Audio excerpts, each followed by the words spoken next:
France is erupting in revolutionary violence.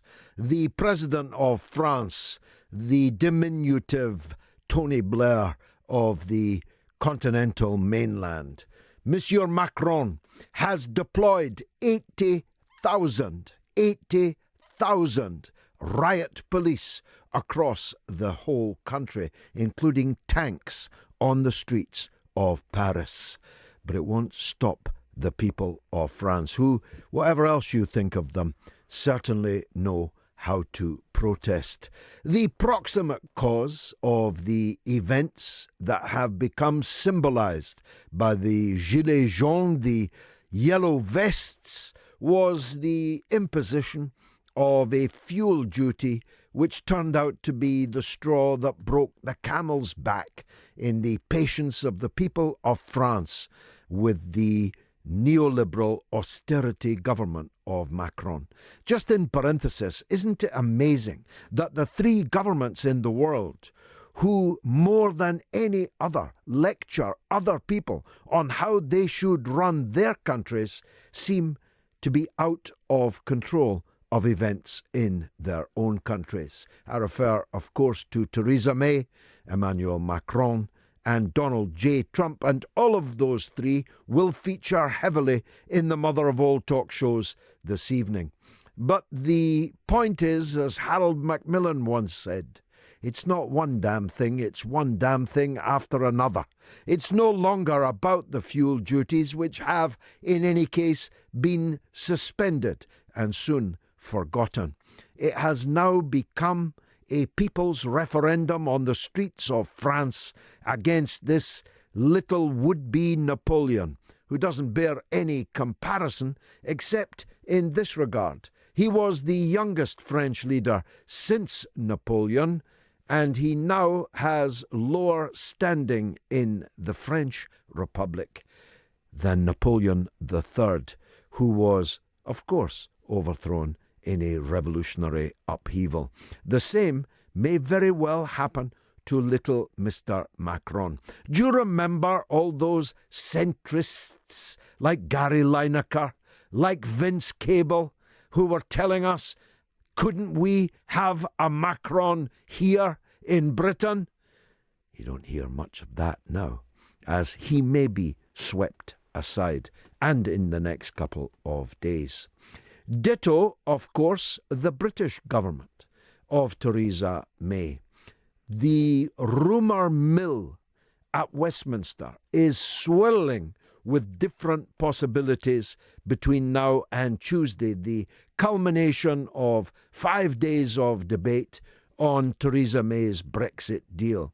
Some think she'll pull the vote. Indeed, her friend Tony Blair advised her today on television to do so, because he doesn't want to see her defeated. He doesn't want to see Theresa May's government brought down, so he was full of helpful advice as to what Theresa May should do.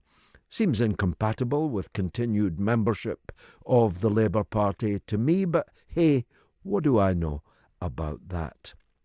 She may pull the vote, or the latest rumour, breaking just half an hour ago, is that she will amend her own proposals to hold a referendum, a second referendum, in March, before deadline day of March 29, with two questions on the ballot paper. Either Theresa May's Brexit deal or remaining in the European Union. It's hard to calibrate a more gigantic betrayal of 17.4 million people's votes in the People's Vote referendum in 2016. Now, again, in parenthesis, people say, well, you can return to matters. Yes, you can, but not until you've implemented the previous decision. You could run a big campaign in Britain, well-financed, that you want to rejoin the European Union. But you can't have a referendum that says we're leaving, and then you have a second referendum to overturn the decision made in the first referendum before it has even been implemented.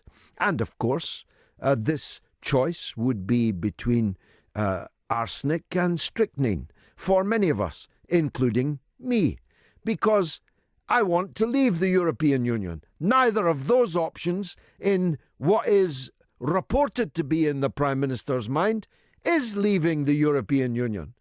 The Theresa May proposals are Brexit in name only, remain in name only. They are neither fish nor fowl, although they're foul, F-O-U-L, very definitely. So what would millions of us who feel like me be able to do if faced with that kind of a referendum? Now, you may say that Theresa May has repeatedly ruled out a second referendum. Well, she repeatedly ruled out a general election last year and then called one. The thinking is, according to people in Westminster, is that this will detach enough Labour members of Parliament out of Jeremy Corbyn's lobby and into hers to make up for the number of Conservative defectors who intend to vote against Theresa May's Brexit deal. Now, whether all of this will work is extremely doubtful, for a whole number of reasons I shall adumbrate throughout the course of the show. And what its consequences will be if it does work, which are grave indeed.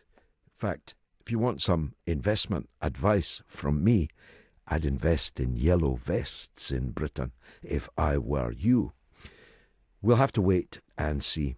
And in Spain, in the local elections in Andalusia, the southern part of the country, this week, fascism returned. 12 overtly fascist members of Parliament were elected to the Regional Assembly of Andalusia. And the reason's not hard to discern. Andalusia, like Italy, like Turkey, like Greece, have been left to shoulder the burden of the human tidal wave of refugees and migrants who have washed up on their shores, fleeing from poverty, environmental degradation, and, of course, war. War, famine, pestilence, and disease, the four horsemen of the apocalypse. And those in charge of the apocalypse don't want to know anything about these refugees, about these migrants. They leave it to the poorer Mediterranean countries of Europe to shoulder that burden. And in Germany, Annegret Kramp-Karrenbauer, you will have to get used to that monumental name, because she's now the Prime Minister of Germany, the most important country in the European Union. She won a vote tonight as Angela Merkel stepped down. We'll also be talking about Tory food banks, about the monstrosity of Tory MPs coordinated by the centre to drop in on food banks and hand in a tin, if you're lucky, of Fray Bentos steak and kidney pie. Just one, mind you. And to get photographed whilst doing it. Ian Duncan Smith, the author of So Much Misery and Poverty in This Country, actually handed in to a food bank a bag of sugar. That was his donation to the food bank culture which he and his ilk have created here in Britain.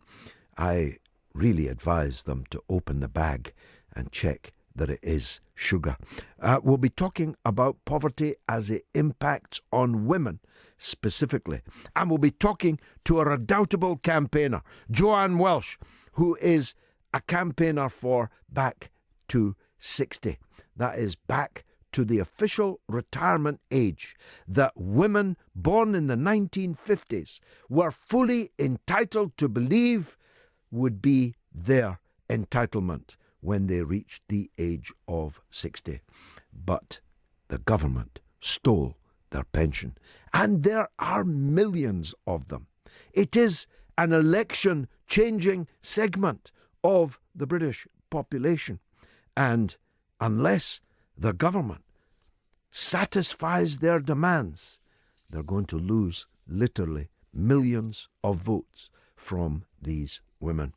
We'll be talking about a very momentous event that occurred on this day in 1980, when John Lennon, the central figure in British popular culture throughout the 1960s and into the 70s, was shot dead, assassinated by a murderer in New York City. It's a sad day which many of us can remember very vividly indeed. But Britain lost Peter Sellers on the same day, lost Alfred Hitchcock, also died this year. And other things, I'm now told, happened in 1980. Yes, Minister was first broadcast. The first nudist beach in Britain opened in Brighton. Newsnight was first broadcast, unrecognisable now as compared to then. And the Tyne and Wear Metro opened. And lastly, we'll be talking about Donald Trump. We'll be talking about his travails. We'll be talking about the extent to which Julian Assange has now been dragged into the Donald Trump story by The Guardian in a fake news front page story, which has never been referred to by them again because they surely know that it was entirely fabricated. Because on this day, Julian Assange entered the Ecuador embassy 6 years ago, where he now remains. We'll be talking about Donald Trump's problems with Mr. Mueller, who seems to be closing in like a great white shark.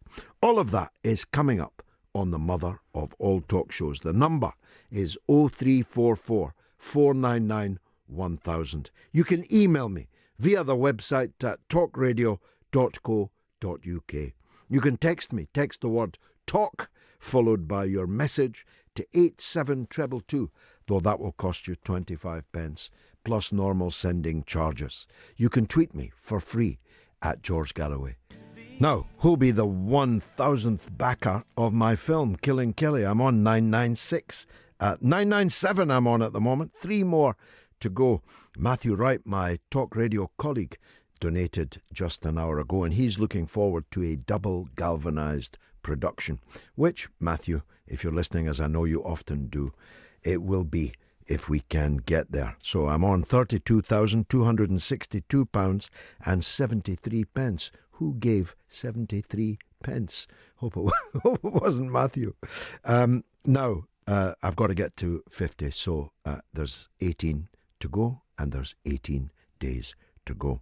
Now, my favourite political scientist in the world, and definitely the doyen of European political scientists, is the lecturer in international politics at King's College London, Dr. Russell Foster. And I'm glad to say he joins me now. Dr. Russell, thank you very much. Thank you for having me. Now tell me first what you know about Angrit Kramp Karen Bauer, because nobody here even knows how to pronounce her name properly. I confess that I also had a look up how to pronounce her name, and that says a lot about her. She's a political unknown. Now, in the last few years, across Europe and the United States, we've seen traditional establishment politicians, people who have come up through the party ranks, people who have been ministers and what have you, those sort of people who used to become chancellors, presidents, prime ministers have been replaced by newcomers. You know, a few years ago, nobody had heard of Emmanuel Macron. Nobody would have imagined that Donald Trump would become a president. The fact that Karen Bauer is so unknown is partly in line with this trend. But it's also something a little worrying, because the traditional way of German politics is that they're very, very centrist. Since the reunification of Germany, politics in Germany have gone for a middle path, and the traditional way of becoming chancellor has been coming up through the ranks of being various ministers and what have you before becoming chancellor. She is largely a political unknown, and she's being referred to as Merkel 2.0 or Mini Merkel. In a way, this is understandable, and in a way, this is good for Europe because, as we both know, the strength of Europe and the stability of Europe depends on the stability of Germany. But for the Germans, this isn't what they want. all across the Western world, we've seen the centre breaking apart. We've seen the establishment giving way to newcomers, and Germany is no exception to this. So the fact that we've got a relatively unknown politician who is just going to be more of the same suggests that she's not actually going to do very well when the Germans go to the polls next time. Does she have any charisma? Is she schoolmistressly like Angela Merkel? The Germans are generally suspicious of charismatic politicians. I wonder the Germans why, have, yes. well, exactly. They have the Erinnerungskultur. Sorry, I'm struggling with my German. The culture of remembrance. The Germans, from an early age, are educated at school of what can happen when a charismatic politician comes along. So they are generally suspicious of the sort of politicians who do well in the Anglophonic and the French world. So she's in line with the tradition of potential German chancellors in being the sort of dry, sober, reliable centrist. But Germany is not immune to what's happening all across the Western world. A few years ago, Alternative for Deutschland didn't exist. And when it came into being, it was this small fringe party that was concerned with fiscal discipline. Now it's one of the biggest, most vocal parties in Germany. Die Linke, the hardcore left party, is surging in power, along with the Greens. So although we might think that the Germans are still a stable, centrist political system, they are not immune from a general dissatisfaction with the status quo that we've seen across the Western world. And so I don't think she's going to do terribly well. Which takes us neatly to the streets of France, and not just Paris either. I've been looking at burning motor cars in Toulouse, in Nantes, in Marseille, in Paris, and no doubt elsewhere. Tomorrow's a very big day in France, isn't it? It is indeed. Now, the Gilets jaunes, the yellow vest movement that's appeared across France, not just in Paris, as you say, but across France and beyond. It appears in Belgium. It now exists in London. There are reports that there are even Gilets jaunes as far afield as Istanbul and Baghdad. This is not your typical French protest. Let's be honest. The French have a protest every 5 minutes against something, but usually it's a single-issue protest that takes place in downtown Paris. The provinces tend not to get involved. But the yellow vests are different. It's not a protest against a specific issue anymore. It's a protest against the general status quo in France and spreading across Europe, and maybe spreading even further. Tomorrow, we're almost certainly going to see troops on the streets of French cities because the Gilets jaunes are an angry movement. They're not just chucking bricks through shop windows. They're defacing monuments. They're causing general chaos and destruction because they're not a single issue movement whose grievances can be addressed with a couple of policy tweaks. They're angry at the general state of economic, social and political life in France. Yes, I mean, the students, school students even, that were out protesting today and were being subjected to the famous French CRS, the anti-riot police, with tear gas and batons and shields. These were kids protesting about the state of education. Workers, public sector workers, ambulance drivers, firefighters, and so on, have all now joined the fight. Now, this is not a left-wing or a right-wing phenomenon, is it? It's both left and right on the streets against the centre. Yet this is a movement which has drawn together all sorts of different groups across France. It's not class-based, it's not ethnic-based, it's not even age or demographic or party-affiliated. It's a general movement. I am very, very hesitant to call it anything approaching an uprising. It's a protest against Emmanuel Macron, who for so many French voters represents the very system which they feel has failed them since the beginning of the Great Recession. Remember that in the first round of French presidential elections in 2017, Emmanuel Macron didn't do that well. He got slightly more than the hard-left Jean-Luc Mélenchon and ever so slightly more than Marine Le Pen. And in the final round, Macron was not elected as president because people wanted him. He was elected because they saw him as the lesser of two evils. Now, put yourself in the position of a working class or a middle class person in France. Your rent is skyrocketing. Your chances of getting a permanent contract or a mortgage are diminishing. People are saddled with debt. Then they're suddenly told by Macron that they have to pay even more taxes to the government. Meanwhile, Emmanuel Macron is spending taxpayers' money on foundation for TV interviews and hand-painted crockery. He spent 400,000 euros on carpets for the Élysée. This is the excesses of Bourbonism. Exactly. For so many French people, he is ancien régime. He is almost a pre-revolution leader. And it's not helped by the fact that Emmanuel Macron's style is very, very authoritarian. Emmanuel Macron does not behave like the elected president of France. He behaves like the divinely appointed emperor of Europe. He was chosen by the French people to do a temp job, to be president of France. But he's so busy dealing with European issues that he's neglecting to do his day job. Now, France has still got an awful lot of problems as a result of the continuing legacies of austerity, immigration, the Great Recession, all of these sorts of things. But the short-term problems are largely due to Macron himself, who is raising taxes, cutting spending, and telling people that they need to draw their belts tight while he is living very lavishly. Centrism, austerity, neoliberal economics, the centre is collapsing everywhere, really, isn't it, Doctor? It really is. I mean, in 2016, with Brexit and Trump, it looked like a new populist surge was coming. Then in 2017, with the election of Macron, of Merkel, with Mark Rutte in the Netherlands, there was a bit of a sigh of relief across Europe, thinking that, the centre has held. It really hasn't. Since the year of elections, all throughout this year of 2018, we've seen that the centre is still breaking apart. Now, this brings us back to Germany. The Germans are the keystone of Europe. They are the last bastion of establishment centrism, but it's clear from the surge in support for AfD, Die Linke, the Grüns, that even the Germans, the most rational people in European politics, even they are tired of more of the same. The same. That's because they are rational. They are.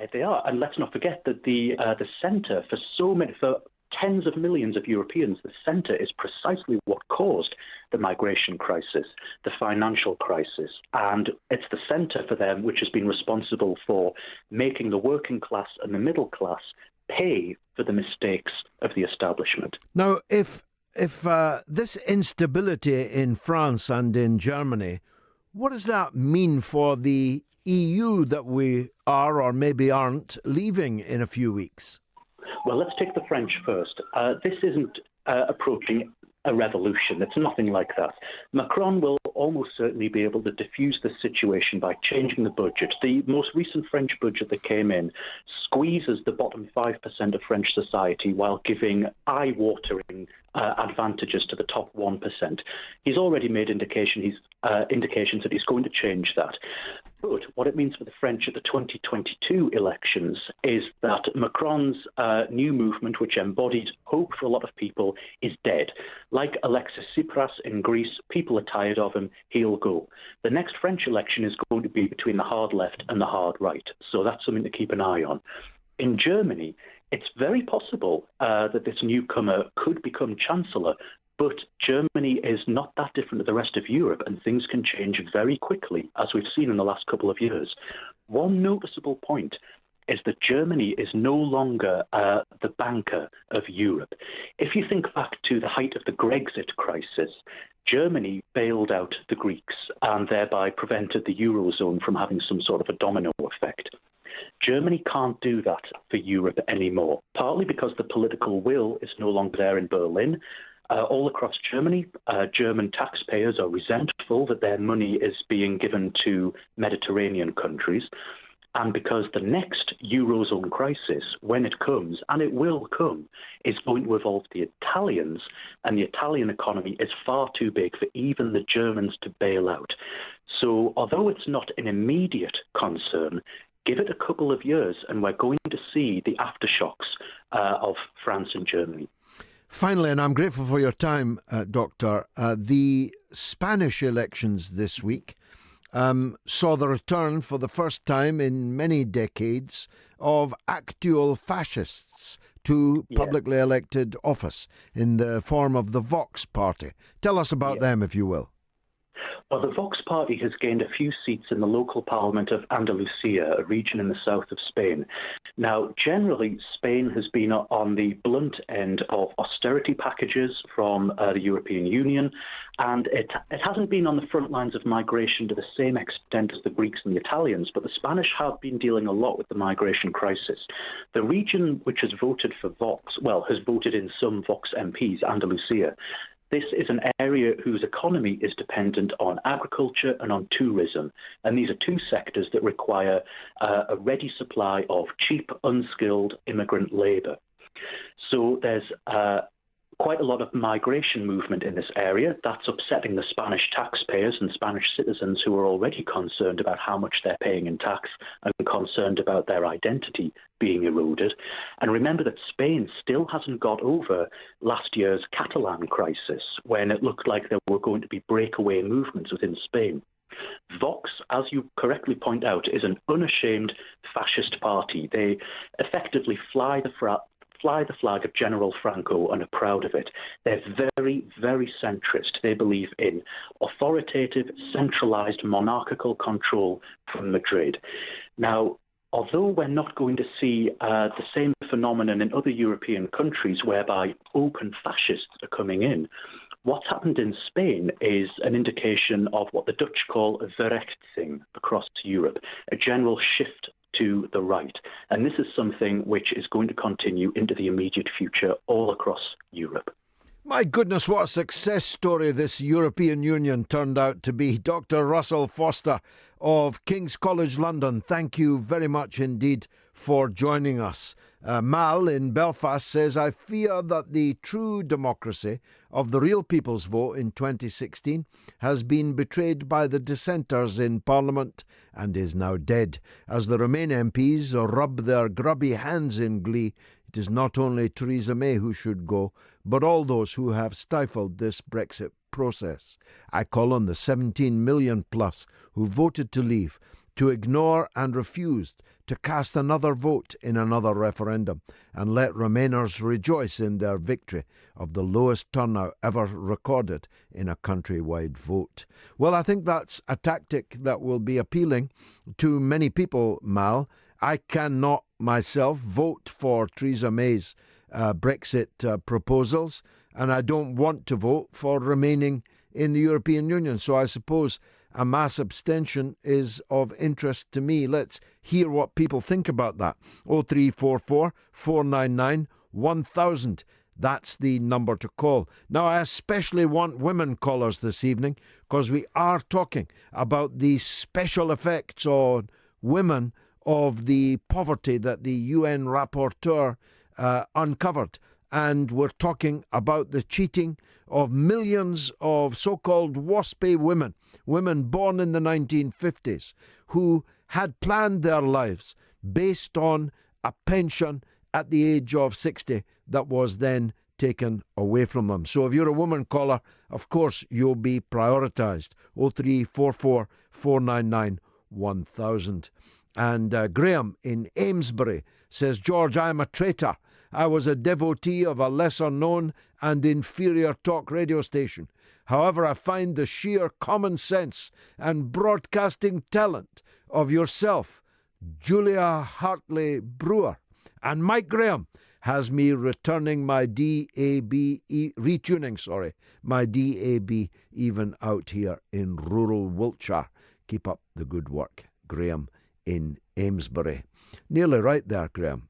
And Peter in Glasgow says it's time for a general strike by the 17.4 million and their democratic supporters. Ray Spencer says, Corbyn coming under attack this week, George, for daring to question the Tories over austerity and poverty in Britain. We live in the 5th largest economy on earth, yet people sleep on the streets and food banks increase.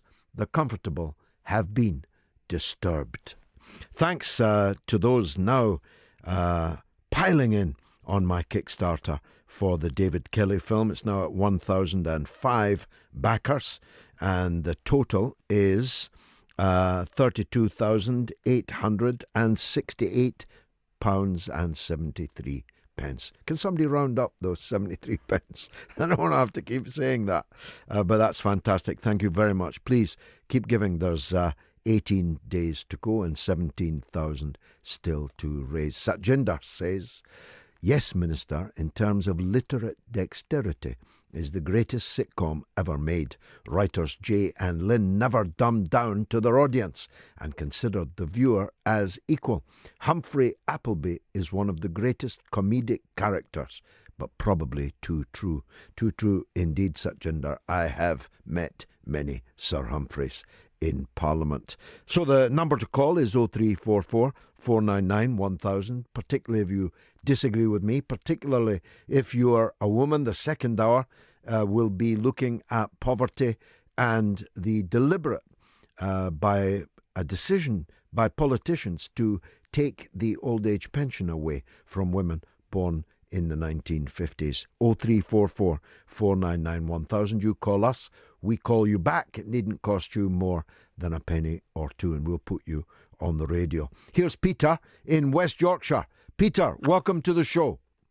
Hello, thank you very much. Thank you. Welcome, sir. It's good to speak to you. I listen regularly to you. I just wanted to make a mention about my feelings, and I think there's a lot of people with these sort of feelings that will exit during the referendum. Mm-hmm. From what I've been observing over the last 2 years is a government that can't reconcile that position, and certainly the Labour Party hasn't. I felt Corbyn's been pretty weak in representing people that will leave us on the left. Now, I don't see if they have a general election shortly before March. If the Labour Party gets into power, I can't see them having the position of Brexit that would be representative. I can only see what you mentioned earlier with a Remain or the deal that has been put forward already. Well, no, I don't think that Corbyn would hold a referendum with that question. But you're right that Corbyn is boxed in. He's in office in Parliament, but not in power. He's surrounded by people who hate him, and that's the people on his own side of whom I speak. He has a shadow cabinet, which is packed full of people who would prefer somebody else to be the leader and a different policy. But given all those exigencies, I think he's played a pretty masterful parliamentary game. The problem is, of course, that eventually you have to, what is it they say about you have to maturate in the pot or get off the pot. And that day is coming quite soon for Jeremy Corbyn. There's no question about that. Now, I've known him for almost 40 years, perhaps exactly 40 years coming up anyway, and I know what he really thinks about the European Union. Like me, he's a disciple of the great Tony Benn, but he does have to lead the Parliamentary Labour Party, and he does have to be fair, square the Europhile instincts of the Labour Party conference, fixed by a big membership and very Europhile trade unions. So he is boxed in, there's no doubt. But I said many times, I'll say it again now, if Labour are seen to facilitate the betrayal of the 2016 referendum, then it will be curtains for them, because 65% of all Labour-held constituencies have a Leave majority, many of them a big Leave majority, and if the Tories can run a campaign on the dichotomy of we want Brexit but Labour won't let us, then Labour is done for. Its goose is cooked, Peter. Well, I think the head of Unite made similar points just recently. Len McCluskey made a very good statement in the newspapers this week, saying exactly what I've just said to you. I agree with that, but my feelings are that we are sleepwalking to a disaster here in Europe, and certainly what's going on right now with the yellow coats, is it? Yellow vests. yellow vests. I'd invest in them here in Britain if I were in that game. There's been conversations about that. There's going to be a lot of angry people here in Britain. If the vote is not satisfied, though, I think we are sleeping to a disaster where, you can open up the doors to the right. And, I think you've mentioned before the stab in the back. Yeah. That's what propelled Hitler to power. Hitler climbed to power on the slogan. Exactly. We're talking about fascism or, nationalism or totalitarianism. We're talking about, opportunism. Yeah, there's a very real danger. The far right in Britain will never have a better recruiting sergeant than the so-called People's Vote campaigners, the soft shoe shufflers who have walked us in to what is a potentially nightmarish situation where millions of people, perhaps well over 10 million people, who haven't changed their mind, who might be confronted with a referendum in which they support neither of the two propositions. What are they supposed to do then? Yeah. And also, I'd like to mention that how people that voted Leave have been vilified. Yes. And made to Tell me about it. I'll show you my criminals. scars. I'll show you my scars. Peter, look, I got your point. It's a very good one. I think you're a first-time caller. Don't be a stranger. You're welcome here any time. Let me hear from Patrick in Bournemouth. Patrick, welcome. Oh, hello, George. Hello, sir. This Brexit deal is supposed to be temporary. We can get out of it. And the border with Ireland is supposed to be, the backstop, is supposed to be temporary. Yeah, but it's only temporary. It's only temporary if both sides agree to end it. George. Yeah. You know this better than me, but when that border was put there, they persuaded the Irish at the peace treaty that it was only going to be temporary. Yeah. No, I'm happy for the border to be erased. Yeah. I'm happy for the border to be down the middle of the Irish Sea, and I think the Irish people should grab this opportunity where they want to remain in the European Union and we don't. They should take that opportunity to reunite their country, which should never have been divided in the first place. Yeah. So I'm not against you on that. But what I say is, for democratic reasons, our rulers should be very careful. They should look across the channel at their beloved Emmanuel Macron and see the trouble that he's in. When the establishment piles straws on the back of the camel, one day, and they don't know when that day will come, the camel's back will break. And so they should be very, very careful on Tuesday that they don't make a decision that plunges millions of British people into a complete and utter break with the democratic political system in Britain. It's as serious as that.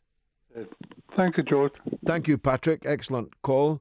Let me see. A lot coming in on the 1980s. George, a few songs from John Lennon is a reminder of the fantastic artist he was. On a lighter note, why is there no nudist beach at Skeggy? What do Spain beaches have that we do not, I wonder? Well, sunshine for a start. I've never been to the nudist beach at Brighton. Is it still a thing? Yes, my friends are nodding all too energetically through there, almost as if they were regular habitués. Chile Palmer says Trussell Trust food banks are a symptom of failed Tory austerity. The Trussell Trust are the worst of all evils. They normalise poverty on every high street. And the Communicipalist says a second referendum would tear this country apart. There'll be no coming together unless democracy is respected and Theresa May has finally gone. We must have a general election. British democracy is in tatters. Only an election could restore it now. Tony X, the protest board, my old friend, says centrism is collapsing because it's never been real. It's always been a political concept and term used to gather together those without strong political beliefs and for political expediency. It's a very, very powerful point, Tony. I looked at a tweet the other day put out at the time that Macron was elected by Sir Vince Cable, in which he volunteered to be the British Macron. Tony Blair loved him. The centrist political class in Britain loved him. They thought he was the future. He's the past now. That is for sure. And this from Chris. When a country who used to be a good, kind and Christian now values money, lust and greed above democracy and put its liberal agenda far and above morality, then we've arrived in a very dark and dangerous place indeed, where I now fear for the future. I don't know what that good, kind and Christian place that you talk of was or where it was, Chris. Russell says May and her faithful Ramoners are going to drive us onto the rocks. Juncker and co., fearful of losing their champagne lifestyle, are out for revenge. And Denny says the Remainers have filibustered Brexit, but at what cost to themselves? This betrayal burns deep within the people. Wonder what they will say when the Euro army starts conscription. And Sean Caden, my pal in Australia, says people, thankfully even the British, are finally realising that neoliberal establishment politics is nothing more than a rigged game, akin to Wild West saloon roulette, siphoning the money to the 1% and telling the masses it's for their own good. One of the remarkable things is that Jeremy Corbyn bucked that trend. Labour would have been like Macron today if Corbyn had not won the Labour leadership. Don't forget that. If one of the others in the donkey derby that he defeated had become the leader, still committed to austerity, still committed to Macronist economics and politics, Labour would be currently standing round about where he is, about 8%. Hedy says, George, if you loved apple pie but heard the words apple pie every 20 minutes, you would become inured to the taste. I believe that has been a tactic by the ruling class to bore us into a bremain. I'm not sure there's a lot of boredom out there. There's certainly enough virulent feeling on the part of those who feel they're about to be cheated to pack quite a punch. And Andrew says, why not, in return for cancelling Article 50, Mrs May persuades the EU to adopt English as its standard language, then charge for it as a royalty for every word it prints. Well, I think that's a non-starter, but there's much, much to talk about. 0344 499 1000, that's the number to call, or tweet me at George Galloway, at Talk Radio. Text me, email me, especially if you are a woman who wants to talk about these great issues we're dealing with tonight. Now, John Lennon died tomorrow in 1980. Today, I think I'm right in saying, is a momentous birthday, a 90th birthday of the world's greatest living intellectual. I speak, of course, of Noam Chomsky of MIT in Boston in the United States of America. Happy birthday, Noam Chomsky, and lang may your lum reek. Thanks to the numbers that are coming in, 1,007 backers now, and 32,954, which is really encouraging. Last weekend, as you know, I was in Norway, and the site automatically translates to the local currency. And the local currency in Norway, which I had forgotten and brought euros, was crowns. And it's 10 to 1 to the pound. So when I looked at the funding total, I thought some great benefactor had come along and donated £200,000. I thought, what a magnificent film we're going to make with this. Then I had to divide it by 10. Principal Gavrilo says, evening, sir. Why should I expect a second vote to be respected when the first one isn't? That undoubtedly is going to be a leitmotif of the show this evening. People are boiling mad. I'm boiling mad. And I think I'm not alone about the shenanigans on display and behind the arras. You'll know I'm talking quite a bit of French this evening because I'm, like you should be, deeply interested in what's occurring in France and likely to occur tomorrow. The French Republic may be effectively under martial law tomorrow. Troops on the streets, tanks, armoured vehicles, they're calling them, which in plain French is tanks, or whatever the French word for a tank is, on the streets of Paris. Imagine, because the people have had enough. And when the French have had enough, metaphorically speaking, Madame Guillotine is trundled out to deal with those with whom they have had enough. Madame Guillotine was, of course, a female character. And we're talking about women in this second hour, as well as the other topics on the order paper. We are talking about the particular problems of women in poverty, of women abandoned by the fathers of their children, for example, bringing up children alone on, you heard it from the academic mouth last week on the show, half the money that they need in order to live a life which is not in a sump of poverty. And a word to the wise, Julia Hartley Brewer. Take a walk on the wild side, my dear. Take a walk on the poor side, my dear. Don't look down your nose at millions of poor children in our country. I was outraged by what she said this week, that it's untrue that there are so many poor children in the country, and if it were true, they'd be turning up starving at A&D. First of all, I don't know when the last time you were at A&D of an evening in the big cities of this country, but you can hardly get in the door, because I was at the A&E just last week and I could hardly get in the door. There's no room for hungry children at A&E. And as far as I'm concerned, there's no room for hungry children in the sixth richest economy in the world.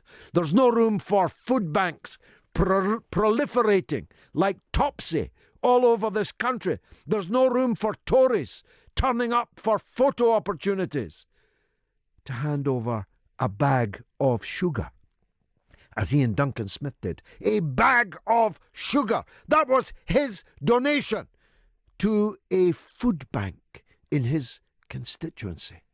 Can you believe it? Ian Duncan Smith turning up at a food bank when he's done more than anybody else in the entire country to build the need for food banks everywhere.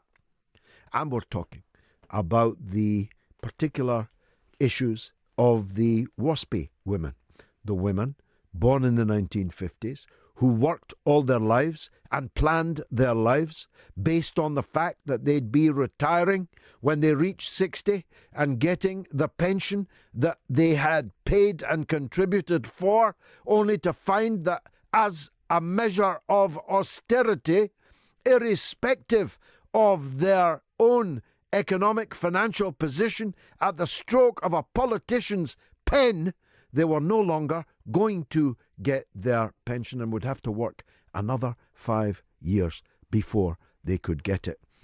Let's talk to Barbara in Manchester. Go ahead, Barbara. Hello, George. Hi. First-time caller. Welcome, Barbara. Hi. I want to talk about Jeremy Corbyn. I am one of the WASPy women. Okay. And I am quietly fuming about it, but you can't live your life fuming about things all the time, can you? It stops you actually doing things. Sure. I put that at the back of my mind. They'd be fuming a bit louder in France, though, Barbara. Oh, I wish we were more like France. I do. We've just got to start sticking up for ourselves. Well, that's it. You know, if you let people walk all over you, why wouldn't they walk all over you? Yes, and our ancestors must be turning in the graves. Well, have you seen Peterloo yet? Have you seen the new film, the Mike Leigh film, Peterloo? I want to see it. You it's must. out. You must. It's out now, yeah. I'm trying to. I'm a bit naughty like that. I'm trying to wait for it to come on YouTube because I would rather be at home in the comfort of my own home and watch it. And then, it sometimes. As a filmmaker myself, I can't condone people watching films on YouTube. Of course, I'm not asking illegal. for your permission It's illegal. about that, George. It's illegal, and we can't condone it. Anyway, go on, Barbara. I want to say all the things that are going on and the fact that the government stole my pension. And I didn't realise that they could actually do that because I was under the naive impression that I had some kind of contract with the government. Well, you did. You did. They unilaterally tore it up. Yes, and then they asked for law and order on the streets. Mm-hmm. But the big crux of them all. But I think by now, at this stage, if Jeremy Corbyn, and he's been on the scene for a long time, but I wasn't aware of him, if he hadn't actually come along, I know he's been there before, but for me, he came along, I think I would have very little hope for the future.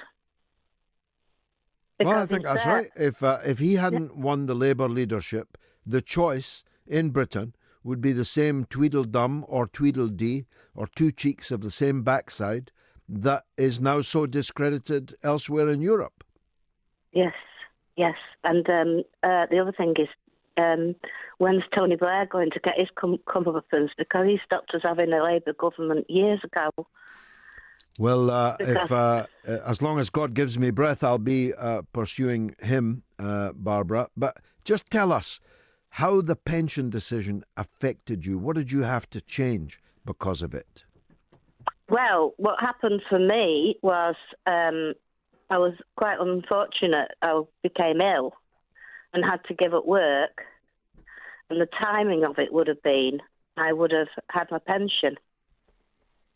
And I've not got a lot of money. I've never had a lot of money. I was a single parent. You can't save up money and put money into a pension pot. But I would have had a legitimate income. But due to that, I've been humiliated by having to go to these assessments about my health. And people just automatically think you're lying about it.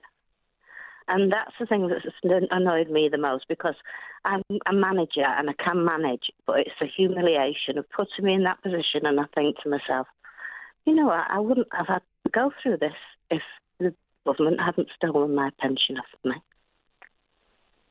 You know, I'm not going to elaborate on that, Barbara, because it was so perfect. I couldn't have designed this call better to illustrate the situation that women like you have been put in. The fact that you were a single parent, you could save no money, you were working, then you became ill, and you would have had your pension to rely on, and now you don't.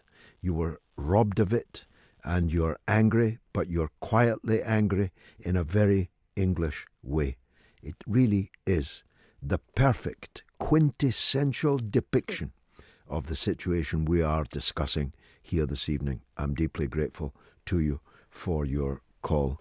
It's not everyone's cup of tea, though. Simon Booth, a very handsome fellow actually, says, "Hi GG, nice to hear that the sheep are suitably sucked in and filling up your begging bowl. Is there anything I can do for you? Your ironing, perhaps?"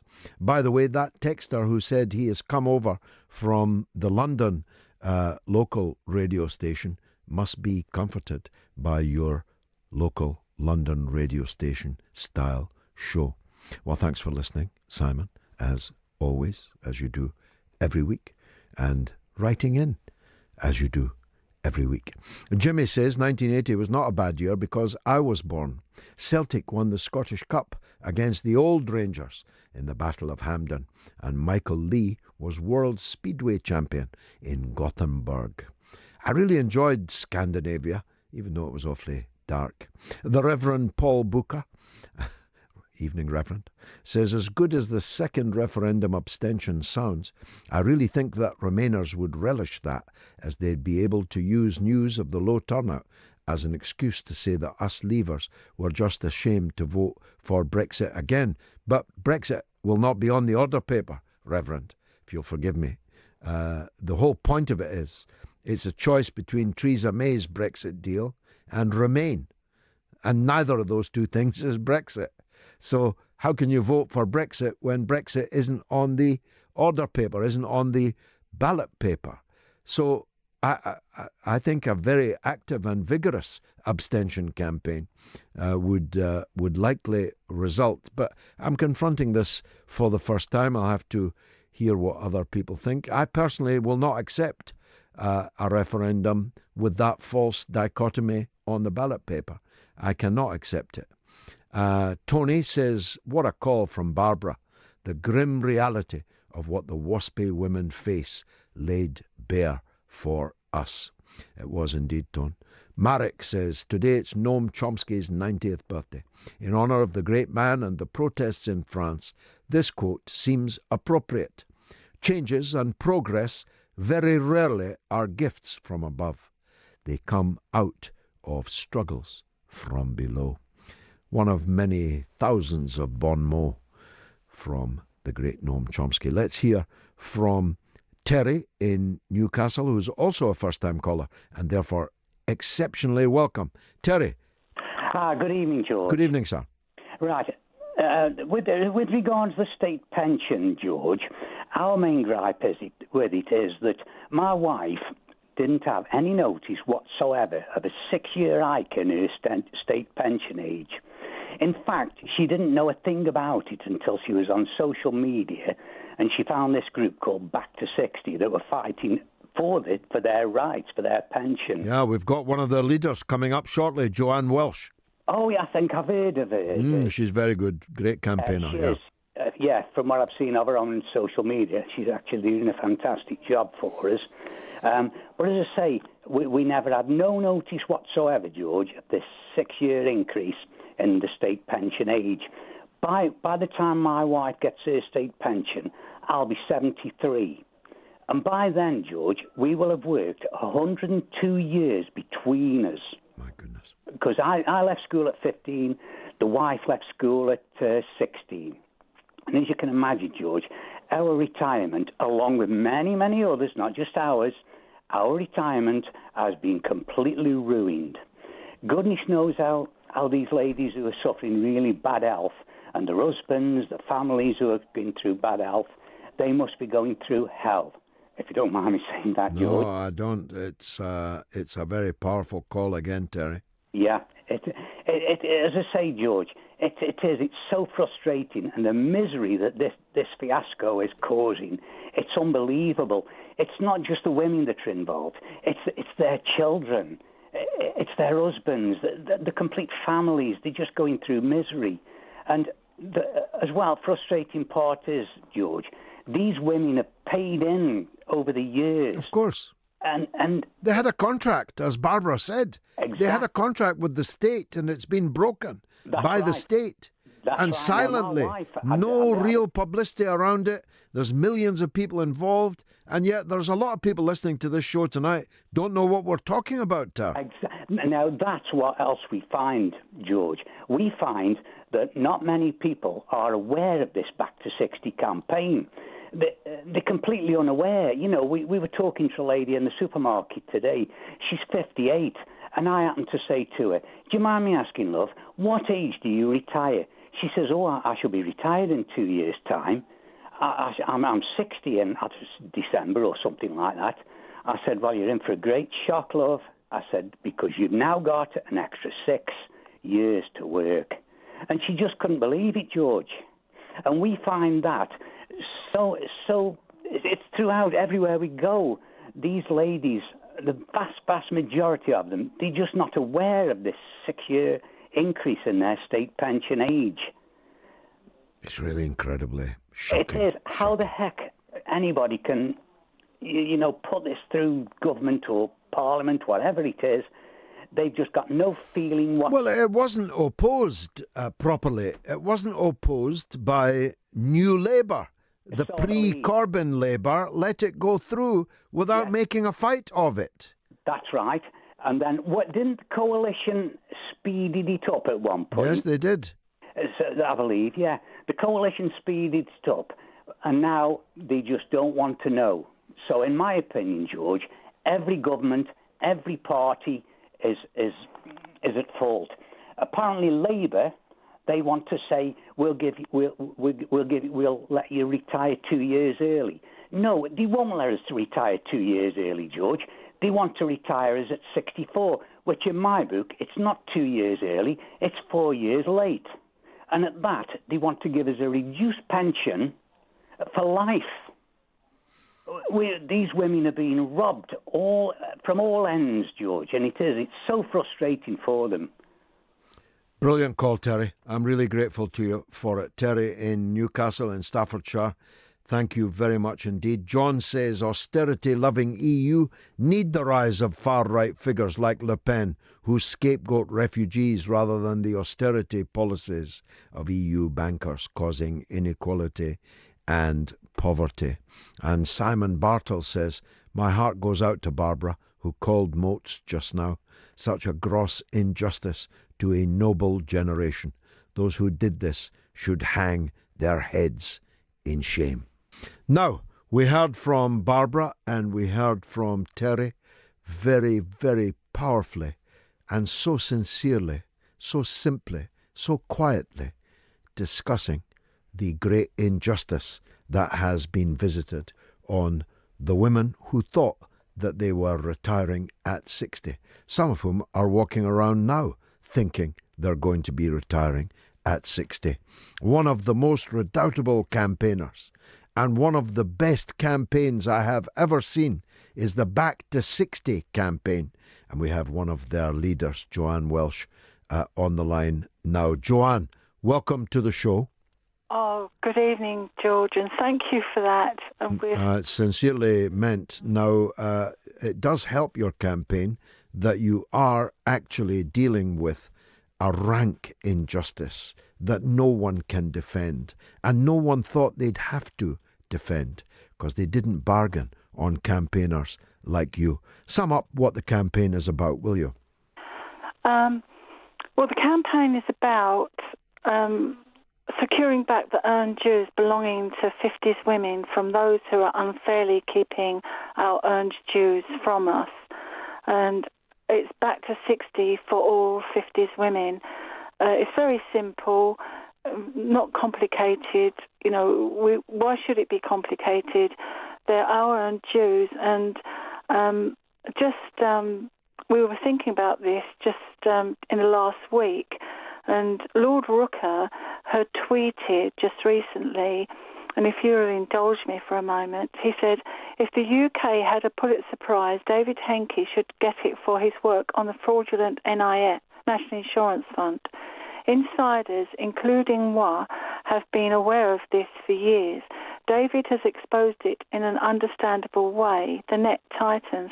So what he's saying is, Lord Rooker appear in the House of Lords, that the National Insurance Fund is fraudulent. And in addition to that,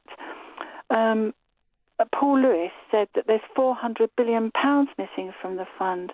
And in addition to that, Julian Milford of the DWP was quoted in the Daily Mirror as saying the reason it was done was to help alleviate massive fiscal pressures following the financial crash.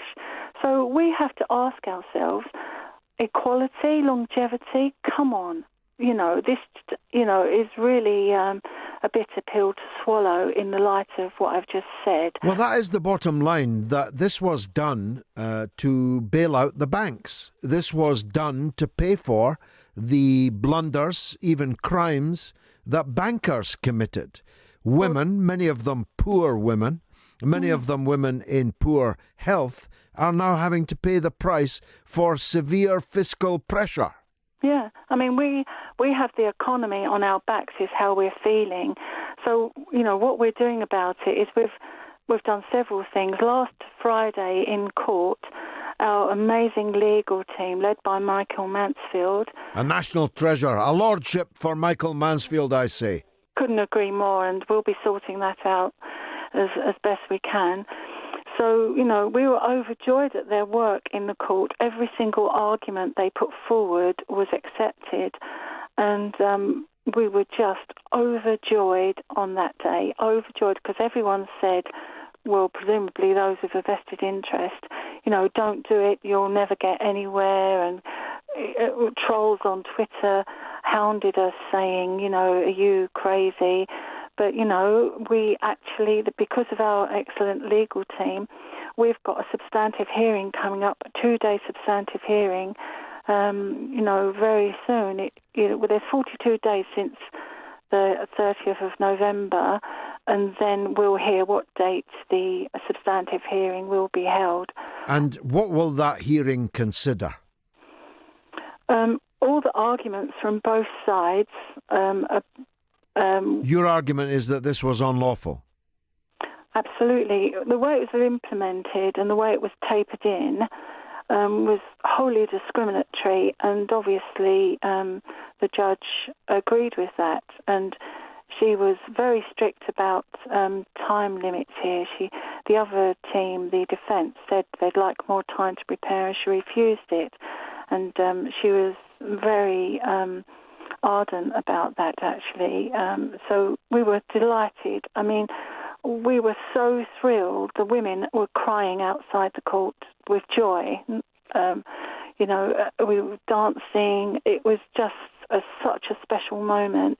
And one lady said to the camera that, they now have a voice. They have a voice in the court, in the judicial system, which is where their voice should be heard. This is a major injustice. Even Philip Addlestone, the special reporter for extreme poverty at the UN, he said that we were one of the hardest hit groups in his findings of his investigation across the country. And, his findings have been ignored by the mainstream media, and especially that part of the finding. Mostly ignored, but not entirely. But he said to us, the way to help bring this home would be through, civil society and speaking up. And that's exactly what we're doing. We're working with him now through his team to take this forward. We'll be going out to the UN in the new year. We've got such major plans, about the CEDAW plans where, that's about equality. And we've got a Professor Jackie Jones who is preparing major works in the matter. We have another petition to incorporate, let me get this right, incorporate the convention, the CEDAW articles, the UN convention into domestic law, so that the Equality Act, which is been the subject of review by the Women and Equality Select Committee, is more protective of people such as us. Well, it's blatant inequality, it's blatant discrimination against women. It's irrefutable. I mean, there's been a Work and Pension Select Committee that has said we're grotesquely disadvantaged. There's been an APPG committee that said this is, similar words to grossly disadvantaged, and something must be done about it, but they never do anything about it. And that's why we've gone to court, because we've waited years and years for something to be done about it, and there's too much talk and not enough action. Do you think having a woman judge helped your case? Well, I mean, I imagine so, because you have to be a woman to actually completely understand. Men do understand, but you have to experience the inequities to actually bring them home, to be eloquent about it, I believe, because, it's only when men retire, 50 men in, the same age as us, their pension pots are invariably 5 times the size of women's pension pots, and that's because of the inequities we face. So having our pension at 60 was one of the reasons it was at 60, because of that disparity. I mean, there's a gender pay gap, the occupational gap. I mean, it's like mind the gap. There's so many gaps. There's so many gaps, because the women were earning less from the beginning, overwhelmingly. They were in those days. In the early days, they were taking breaks from work to bring up children, the children that are now the people that we rely on. So they were bringing up children, they were going to work, leaving work, going back to work, and all the while imagining that they'd get a little pension at the age of 60, and then it was taken away from them. They were never entitled to occupational pensions until many years later than men our age. That's right. And even then, you had to be in certain professions to be eligible. So women who are part-time workers wouldn't be eligible. Women who were would go into one job and end that job to look after children in the summer holidays, because that's what they did, because there wasn't... not flexi time, there wasn't... No, in those days, there was no flexi time. There was virtually no nursery provision and so on. No, I mean, look, we're very happy that things are changing and that it's easier in some ways these days. But, we will not be tolerating this like we have stoically all the other inequities we've suffered. We're not tolerating this. And it's plain as the nose on everyone's faces that, what the judge said, her summing up, would just brought tears to our eyes to finally hear what we've been saying all this time, that the government has denied. And it just was music to our ears. I can't tell you what Friday was like. We were ecstatic. We had I was ecstatic because, as you know, I'm very good friends with Michael Mansfield. I don't know the rest of your team, but I love Michael so much. And I was ecstatic at the victory that you won. Let me read you some of the texts and tweets that are coming in, please, Joanne. Okay. Pastor Left Irreverent Lizzie says, same as Orgreave, the Durham miners had their pensions stolen by the government and have never had it back. So Waspy are being robbed now, and the miners' pot is empty. Jane A says, just to add to people's misery, let's not forget the bank's pathetic interest rates paid, as they made millions. And Simon says, Joanne Welch, gutted to hear Barbara's story on Talk Radio. It's the least I can do is promote your campaign webpage, a page which I will be reading in greater detail later this evening. Many thanks for calling. Tell us, Joanne, how people can get in touch with you, how they can join your campaign. They can find us at back260.com. On Twitter, it's at 2020comms. That's 2020COMMS. On Facebook, it's Back to 60 Group, and there's no membership fee. You literally just join in. Come and find us and join in. It's as simple as that. We're very welcoming of supportive efforts in all directions. We encourage people that follow us to have their own voice in terms of, go to the press and have a chat about your own personal story. We collect stories, and people can send us, 50s women can send us their stories to hello@back260.com. We're collating those and we publish them with the author's permissions because when people actually read the stories... people have been very affected by Barbara and Terry on here tonight. Here's another one, Sean Caden. Imagine how Barbara felt. Single parent, worked hard all her life, pension robbed, and now having to sit in front of a government weasel insinuating she's a freeloader and a moocher, although unable to work due to ill health. Well, you'll know of Silence of Suicide, Michael and Yvette's charity. They did 2 surveys. The first one, the results of the first survey about the impact of this state pension escalation. When I first saw the data, it took me a week to process it. I was so shocked. I knew there was a problem out there, but I hadn't realised that women were suicidal, that they were self-harming. Their lives had been annihilated, relationships, families, downsizing their properties to create an income. I could go on, but it was devastating. Here's more. Here's Hobbits in My Garden says, my retirement age is now 66, but due to my career, I can retire at 60. I feel greatly for the WASPy women. Equality with men penalises women. So let's pay the national insurance contribution for women who have a family and make absent fathers pay into the pension fund. Marie McFarlane up in Scotland says, no, she's on the Brexit issue. So there's a lot of stuff coming in here, a lot of support for your campaign. Let's go over the data again.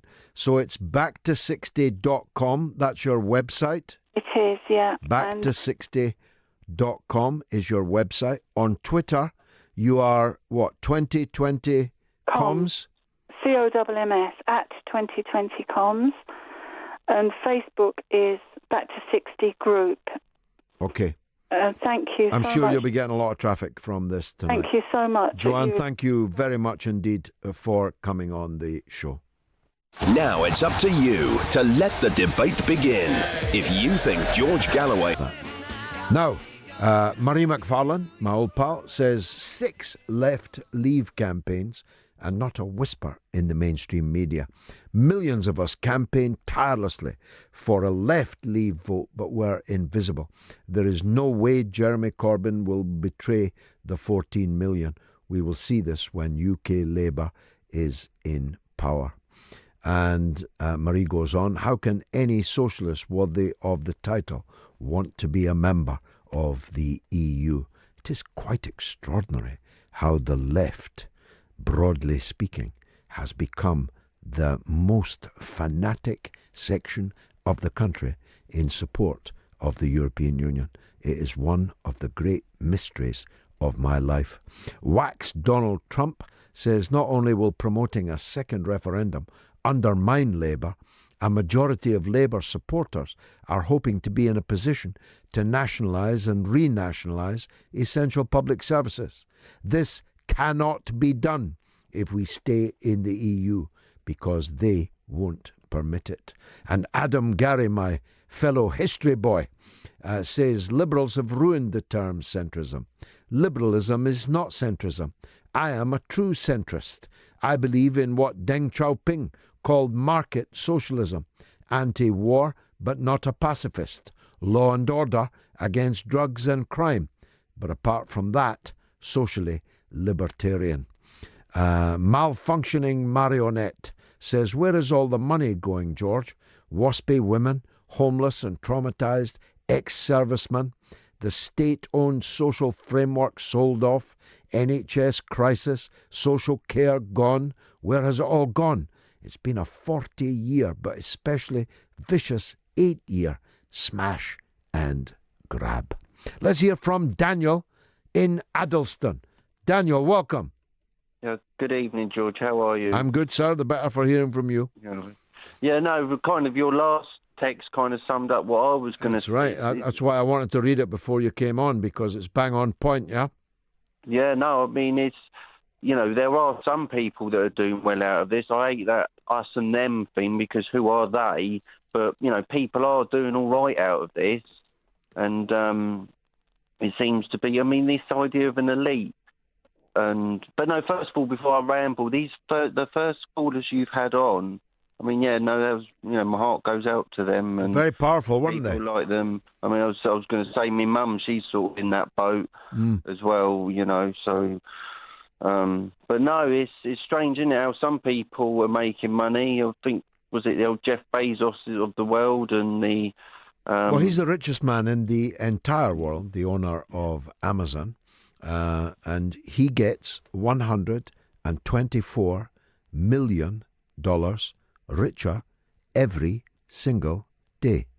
Yeah, but he's been around for a long time, though. You know, Amazon, that's one of those family names, you know, been around like, you know, Woolworths or Rolls-Royce, you know. Well, not that long. Not so long that their workers, many of their workers are not on food stamps in the United States and getting tax breaks, tax benefits here because their wages are so low.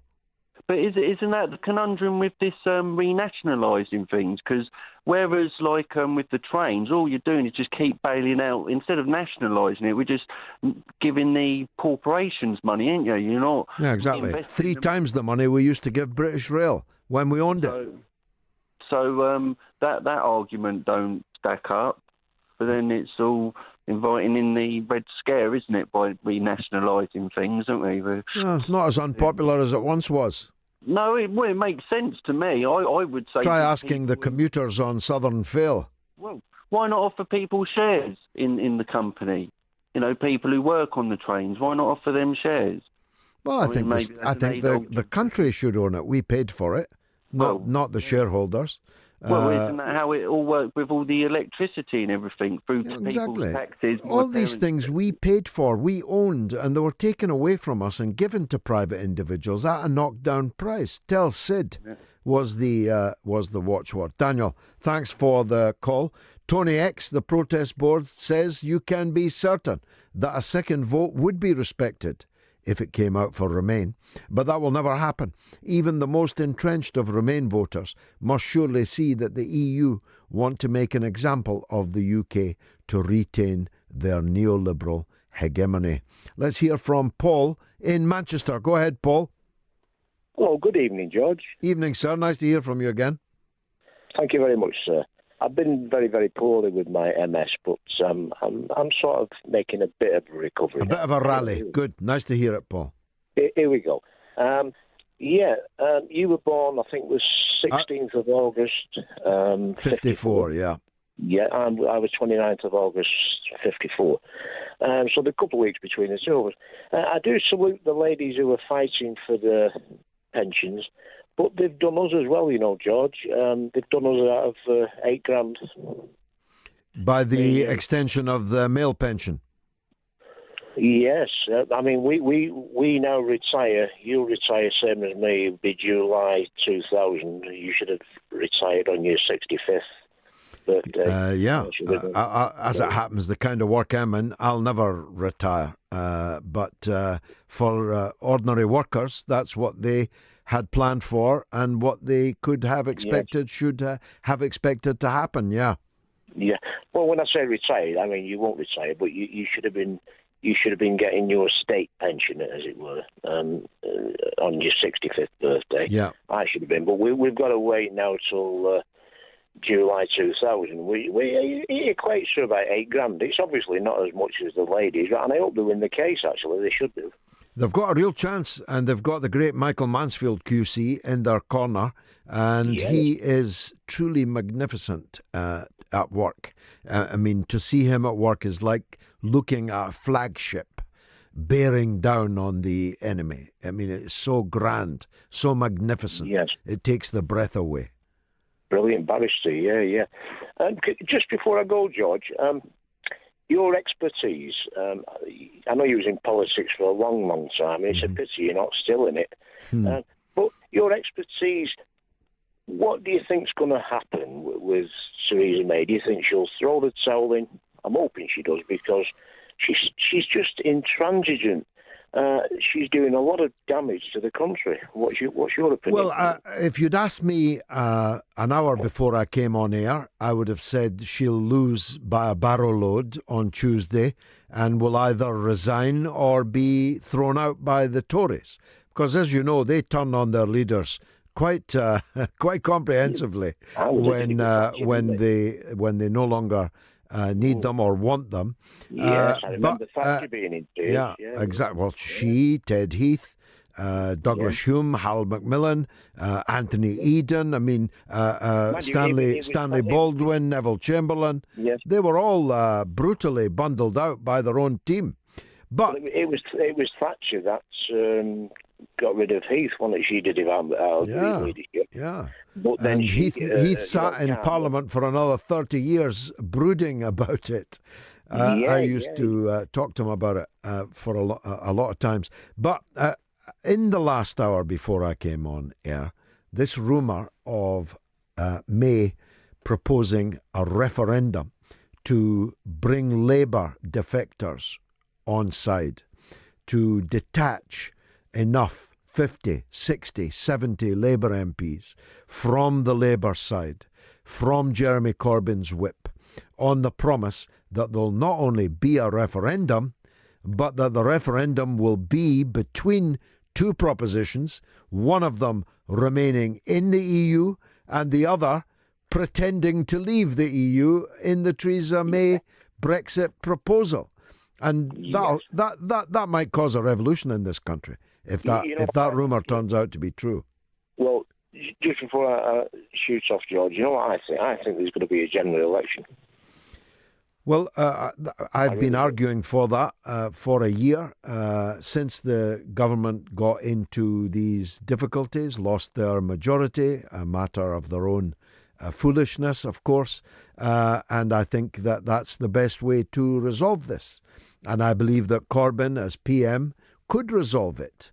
But because I want that, and because I think he could and would, that's a reason why the House of Commons will probably not opt for that option. And as you know, they have to under the Fixed Term Parliaments Act. You need a 2/3 majority to get an election. Thanks, Paul. Good to hear from you again, and glad to hear you're feeling a bit better. Here's Richard again in Manchester. Go ahead, Rich. Hello, George. Hi. Thank you very much indeed for taking my call. Welcome. My father was a great, great admirer of yours, and I just a tiny little story about going to see Manny Shimwell speak in a little place called Shotton Colliery in Durham about the miners, and there was protesting about different things, and I managed to get a few minutes with him, and it was like one of the highlights. I'm 75 now. He was quite a firebrand in his day. Was he? I know you might not have agreed with everything he said, but not towards the end. No, he became rather right wing, but in his day, he was one of the Red Clydesiders. He was, yeah. But I just wanted to talk about the ladies that you've had on today, and my heart cries for them after you've worked hard all your life, and then all of a sudden something like this happens. But let's hope Mr. Michael Mansfield and everybody else can do something about it and overturn it, because things can happen these days if you've got some power behind you. But George, can I go on to the lies that are being told at the moment? I know I follow you avidly, and we talk about our great friend Blair and Campbell and Lord Adonis and Clegg. And all these people are telling so many lies, George. How do they get away with it? Well, because the mass media is on their side and the deep state is on their side. And look, the government was found to be in contempt of Parliament this very week. But nothing happened. The sergeant at arms didn't come in with irons and clamp them in the irons, which is what historically would have happened to an individual MP found in contempt. But it didn't happen to the government, and it's been forgotten already. We're fighting a sea of mendacity. The governor of the Bank of England, Carney, painted a picture so lurid of what might happen that my own mother called me up to say that her and my aunts, her sisters, were worried sick that they weren't going to have their medication if this Brexit went ahead. Absolute disgrace. It's just, the level, it's like the Himalayas. It's like a range of giant mountains of lies that are being told. You'd think we were nothing without the European Union. You'd think we'd always been in it. You'd think the European Union was going just wonderfully, when, as we heard at the top of the show, it's actually falling apart in front of our eyes. Yet here, you're being told that you'll be going back virtually to the Stone Age if you leave it. George, it's absolutely terrible. But can I just get on to one thing that I'd like your opinion on? May said that we will take control of our own, do they call it immigration, whatever they call it, right? But on Tuesday, she's going to Morocco to sign an agreement that 59.5 million people will be allowed into the EU. This is from the United Nations. They're there, and a lot of EU countries are there. Some EU countries have said they won't go to this thing and sign it. But May apparently is going to ratify this and thinks it's an absolutely wonderful thing that before 2025, I'm pretty sure of the fact on that, there's going to be a legislation that 59.5 million more people will be allowed into the EU by then. What are your views on that? Well, I think we'll do an item on that alone next week because it's a very big subject. I can reassure you that it is not legislation. It is not binding. It is not mandatory. It's not 59 million and it's not before 2025. You have to separate the issues of migration and refugees. If you go around the world bombing people's countries and creating a flow of refugees, then who, if not you, has a responsibility to take your fair share of those refugees? But we'll deal with that, I promise you, Richard, in a special item in next week's show, God willing. Let's hear the news with James Nish. We're also talking, of course, about this day in 1980 when John Lennon was shot. We're talking about the others, sorry, it's tomorrow, the others that we lost that year, great British cultural icons, Peter Sellers, Alfred Hitchcock, and one or two of the other things that happened in that year, like Newsnight being first broadcast. How I wish I could say that this year it was last broadcast or broadcast for the last time, but that is just my personal opinion. It was also the year, 1980, when Britain's first nudist beach was opened in Brighton. Somebody asked earlier, why not in Skegness? Why not indeed? Dr. Tom Packer is a fellow in politics at Durham University, and he is a master, of course, of American politics, been a guest on here before, and I'm glad to say he's back now. Dr. Tom, thank you. Thank you, George. Now, the situation for Donald Trump has grown more ominous every week for a long time. Would you summarise where the Mueller business currently stands for us? I think the truth is we don't really know where it stands, which I know is not the kind of thing people want to hear when you're on radio, but it's not entirely clear because Mueller has been very good at not leaking what he's got, very good at leaking what's been happening behind the scenes. All we know is Trump's campaign manager, or the main things we know, pleaded guilty to things like got convicted for things like being fiddly with his tax returns. He has supposedly been cooperating with Mueller, but it turns out he's actually been cooperating with Trump behind the scenes. So there are a lot of questions about what he might know about Trump, if any, and whether he's trying to get a pardon from President Trump. And also one of President Trump's relatively junior minions in his business, Cohen, is also cooperating with Mueller. And it's not entirely clear what he has on Trump, if anything. He has pleaded guilty to illegally breaking campaign finance laws, so he claims in his claim, to pay off one of Donald Trump's former mistresses, Stormy Daniels, the porn star. But it's not at all clear that that would actually be a breach of campaign law. That's something Cohen's saying, but he's been convicted of lots of other stuff, completely separate from Trump. What else there is, we don't really know. Mueller will write a report. That report will almost certainly end up in Congress, which in the House now has a Democratic majority. But to remove President Trump from office, you need a majority of the House and 2/3 of the Senate. So you'd need quite big revelations to get rid of President Trump. Let's deal with Manafort first. Manafort was briefly the chairman of the Trump election campaign.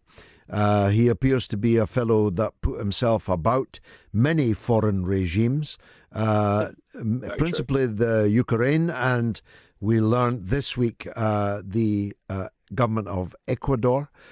He's an influence trader, broker, if you like. If Trump were to pardon him, what do you think the impact would be in congressional opinion if he were to do that? From possibly fallible memory, I think he was briefly the campaign manager, not the campaign chairman, which is arguably a more important role. I think it would be very politically toxic to Mr. Trump. Firstly, because it would make him look very guilty. And secondly, because Manafort is actually being convicted of not paying millions of dollars of tax he's owed. There's also this other thing going around in terms of him being convicted of acting as a foreign agent.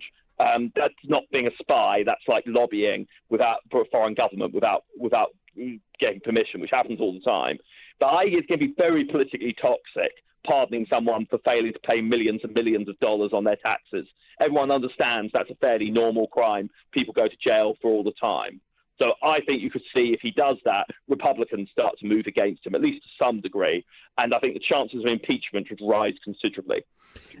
And yet he can't not pardon him. He can't see him go to prison for the rest of his life if he has effectively cooperated with Trump rather than Mueller. Well, he could. I mean, Manafort's in a very awkward position, particularly now by cooperating with Trump when he was supposed to be cooperating with Mueller. He's pissed off Mueller. So he doesn't really have that many options. And it's worth noting presidents can, for federal convictions, do things like let people out of jail early and so forth. They don't have to give a full pardon. They have other ways of expressing clemency under the same power.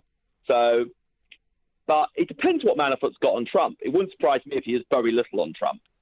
So, in which case, I think President Trump might well let him sink.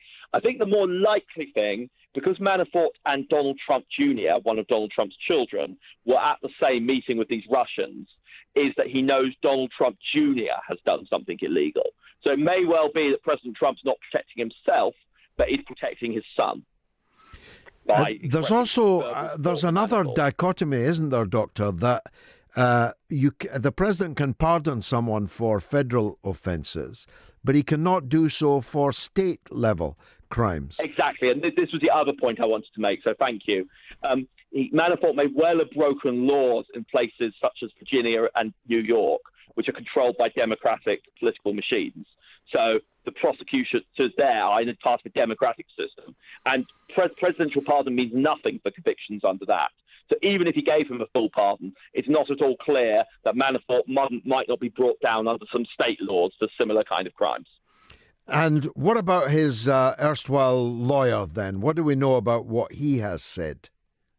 This is Michael Cohen. To be clear, he appears only to have been Donald Trump's lawyers for a few very specific transactions. He wasn't his main lawyer. He was mainly a business associated with President Trump. He appears to have organised payoffs to mistresses for Trump and possibly for a few other people. Well, that's a big job. I mean, at least it's at least a busy job. Your more reputable lawyers would want to steer clear of.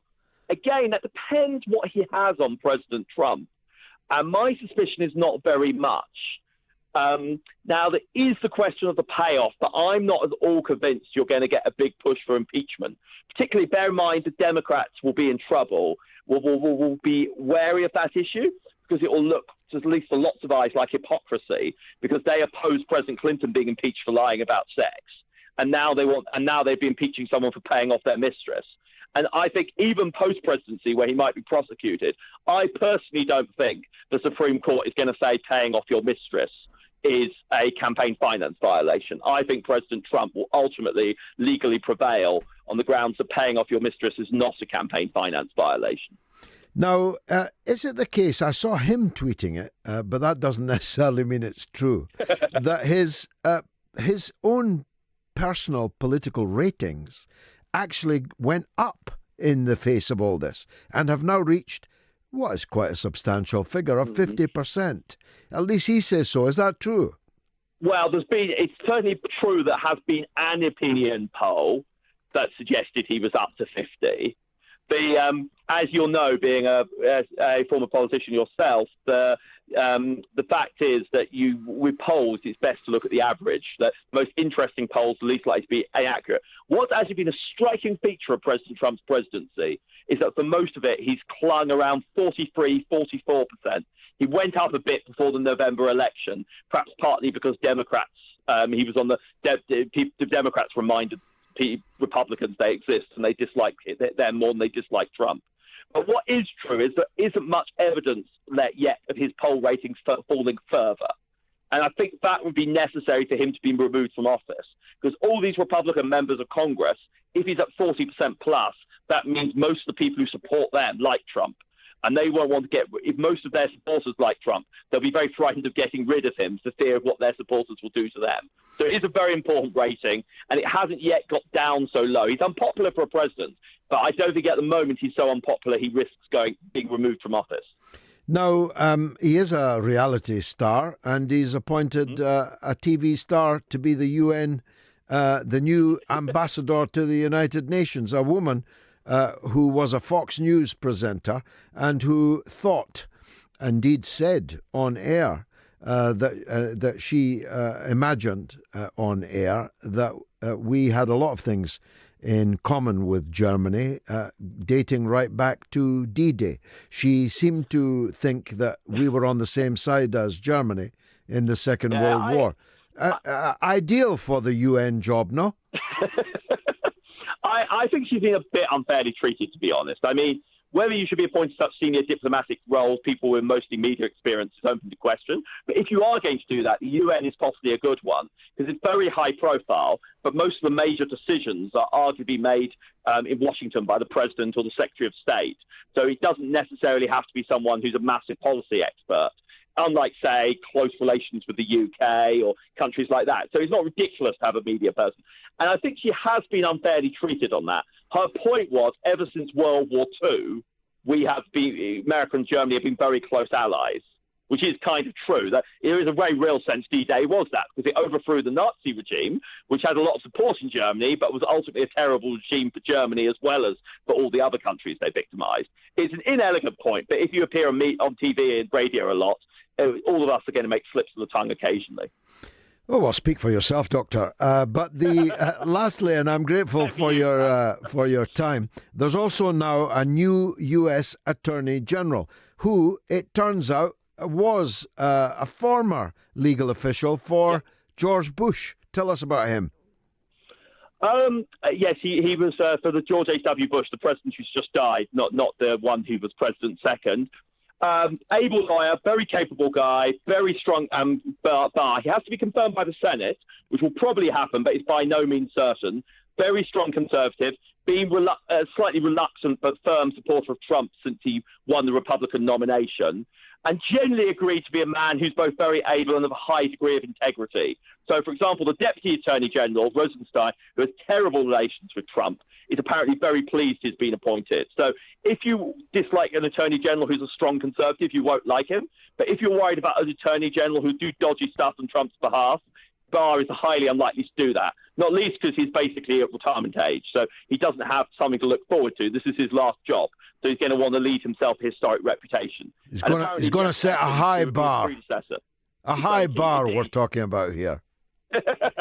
Thank you very much indeed, Dr. Tom Packer of Durham University, fellow in politics there. Kate says, thank you for highlighting this injustice. That's the WASPy women. I remember John Lennon's death, especially as I was working an early shift as a student nurse that day. I expected to retire at 60. Instead, now, though better off than many, I face working till I'm 66. And John Miles says, Devon Lock fell on the flat in the final 100 yards in the Grand National, not the Derby. But you are right about the Brexit betrayal and the mayhem that will follow. You need to get more involved with Brexit as you have a huge following. Thank you, John, and my apologies for confusing the Grand National with the Derby. I think it was actually rather before my time when Devon Lock fell. Someone find out for me which year that was. I wasn't as keen on watching horse racing then, I suspect. Devon Lock fell in the final 100 yards in the Grand National in 1956 when I was 2. That's why I didn't know it. I didn't get into racing until I was 3. Joanne is in Ponty in South Wales, where I'll be in January. I'm in Nottingham, by the way, tomorrow night at the Savoy. There's still a few seats unfilled. If you want to come along or get your tickets online, would probably be safer at the Savoy in Nottingham. Me and Ken Livingstone tomorrow night at 7. Let's hear from Joanne in Ponty. Go ahead, Joanne. Hi, George. Hi. I was just wondering what you thought about the ref being a way to gain public support for a united Europe? You want a united Europe? I don't know. No. I want to leave. I really think that nothing could be farther away than a united Europe. In fact, on the mainland, the European Union is falling apart, and we have voted to leave. So it's a project that's doomed, if you ask me. So. But the real betrayal, the ultimate betrayal would be if on Tuesday night enough Labour MPs, quite a few of them likely Welsh Labour MPs, by the way, vote with Theresa May as part of a deal which involves her bringing forth a referendum in which Brexit, real Brexit, isn't an option, but Remain is an option. That would be playing with fire. I mean, literally playing with fire. I'm not sure that they'll have the bottle to put that forward, and I'm not sure how many Labour MPs could risk effectively expelling themselves from the Labour Party by bailing out the Prime Minister. What do you think? Well, I've always thought that the ref was planned from the start to gain public support for a united Europe. Well, that didn't go well, did it? It didn't go well, no. And I think I am disgusted now that my MP and other Welsh MPs are going against the whole of Wales because we voted to leave. Indeed, yes. As a majority. Yes. And if they take no deal off the table, then what happens if the EU don't negotiate another deal? Well, that's right. Let's say the referendum is, as it's being rumoured this evening, between Theresa May's deal and Remain. I think Theresa May's deal would probably win that referendum. Yeah. But her deal leaves the EU in control of the date, if ever, that we actually leave the EU. Yes. That's what the backstop means. The backstop keeps us in the single market, the customs union, European courts, and all the rest, including the control over British courts, including, despite what she says, substantial control over free movement of labour. The European Union would continue for as long as it wanted, because it would have a veto on when that supposedly ended. So it would actually, it's not even a choice between Tweedledee and Tweedledum in a referendum like that. It's Tweedledee or Tweedledee. Yeah. And my worry is now that the ECJ now are talking about revoking Article 50 and saying the EU will be the ones who make the decisions based on certain conditions. And my thing, because I've always thought that about the ref being planned for United Europe and all this talk about military consolidation, I think the idea now is that the EU want to use that to revoke Article 50 with a condition that we join a full union. Well, these are castles in the sky, because none of that is remotely possible. And the two things happened this week which make it even less possible. First of all, they returned to the British Parliament the right to decide to postpone or even cancel Article 50. So the British House of Commons will now decide if Article 50 should be suspended. And secondly, as a result of an amendment moved by Dominic Grieve, they also passed a motion that allows the Parliament to tie the hands of the government in the light of the Theresa May Brexit deal falling. In other words, until last week, till this vote this week, if there was no deal, then we left on the 29th of March with no deal. But now Parliament has given itself the right to decide what should happen if the Theresa May deal falls through. So actually the House of Commons is now where the action is. And it will be a question of how many people on the Labour side are prepared to betray Jeremy Corbyn. Joanne, been great talking to you, and I hope to see you in Neath towards the end of January. I'm speaking there. Donald is in Inverness. Let's hear from him. Donald. Good to get through to you. Welcome. It's been a busy night. Yeah. But I've watched many of your shows on YouTube. Okay. And I enjoyed every word of your Senate testimony. Thank you, Donald. I appreciate that. It made me proud to be British. Thank you. To hear you standing up to these fellows. Thank you. And I enjoy hearing your intelligent reasoning for Brexit. So tonight we're on the same page. Although, as you know, it says if you think George Galloway is playing wrong, we want to hear from you. So I'm not talking about playing wrong tonight, although maybe some other nights we might have a chance to talk about where we think you're playing wrong. Sure. But actually, I've got 2 points. But the first one you've kind of answered already on one of your previous callers. But I'll just repeat it. I wanted to speak to you about Theresa May's determination to lose this vote in the House of Commons on Tuesday. And I think she's unable to change course. It seems to be part of her temperament. And I think this is her way of bowing out. She's looking for a way out, and she wants to be able to say that she did her best.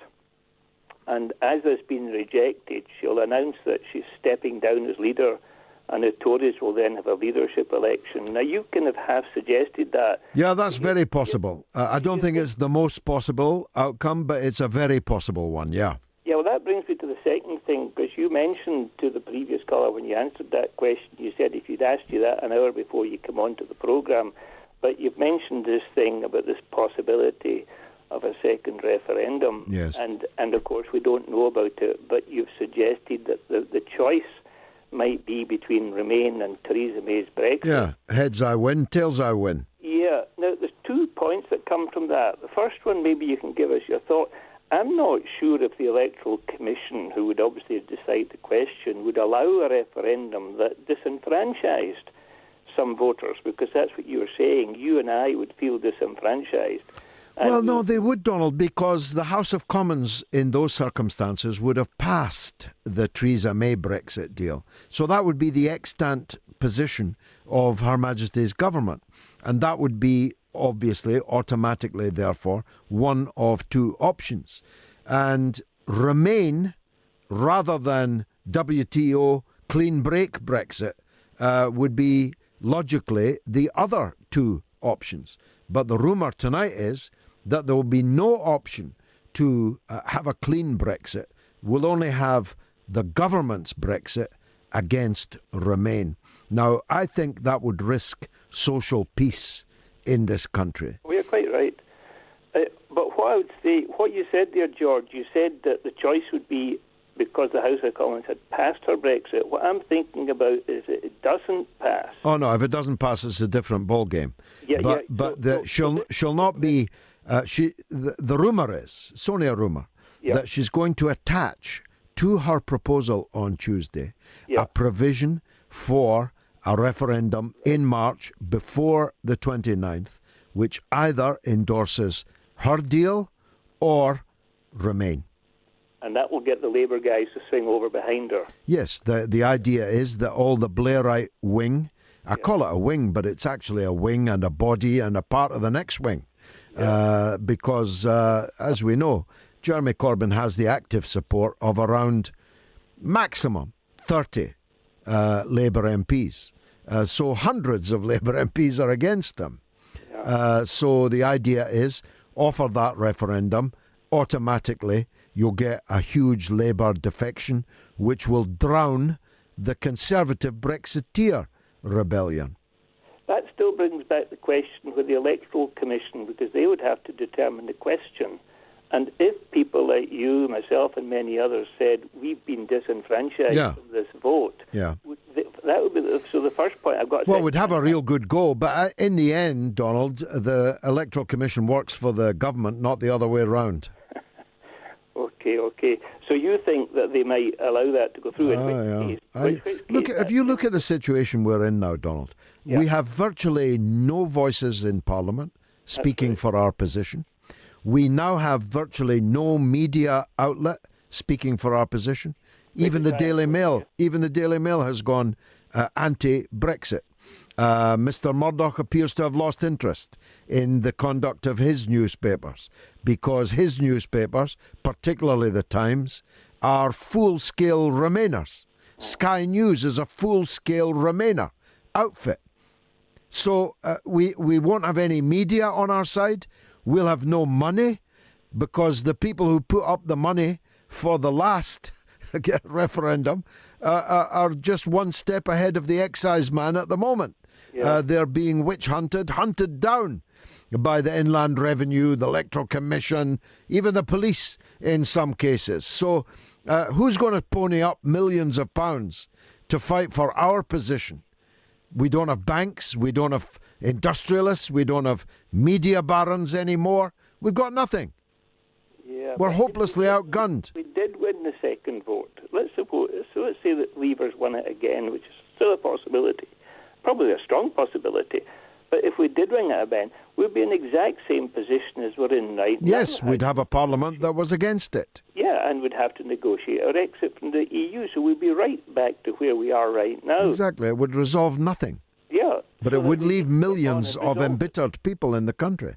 Yeah, so we need to get on and resolve it now, rather than going back for another thing. But abstentions are not new to me, George. I've spent most of my life not having parties that I can vote for.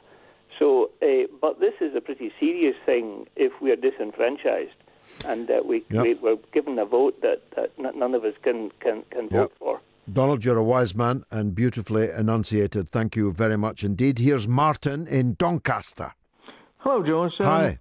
On the same subject, I'm feeling completely exasperated with the whole scenario, really, because is there anything that you can see in your vast experience in British politics that can prevent the establishment from winning this counter-revolution and stealing Brexit from the 17.4 million people? No. We have been fatally undermined by a number of changes, some of which could not have been anticipated. One of them was that nobody, not Farage, not me, not anybody else, who would have been a powerful voice for Brexit is in Parliament. So we've got quiet men and women on the Labour side for Brexit, and we've got buffoons on the Tory side, like Boris Johnson and the rest. We've lost much of the media argument that we had. They've now all gone native, all gone European native, that is. Yeah, you've often used the analogy of the House of Commons being an orgy in stables. Yes. And I think never more was that more apposite than it is now. Yes. I think it actually makes... I think the orgy in stables make that place look like... that place make the pristine, look like a fragrant garden, actually. Yes, exactly. Yeah, and I think... that's why I said people, if you want to make a bit of money in the next period, start buying up yellow vests, because I think that's going to spread here. Now, I don't want that. No. I hate mob rule. I hate violence. But if people's democratic will is systematically, deliberately abused, defied, then you're going to get people who are going to take to the streets, and perhaps not as gently as English people, British people generally do. Indeed, and with this Orwellian language that's being used of this people's vote nonsense, which is actually the Brussels such an vote. insult to 17.4 million people that already voted. It's the Brussels vote. It's the establishment vote, isn't it? Yes. Actually, so what I don't understand is, as you discussed earlier in the program, the whole EU project is really collapsing all around them, but they still have the ability or the belief that they can face down anything, don't they, really?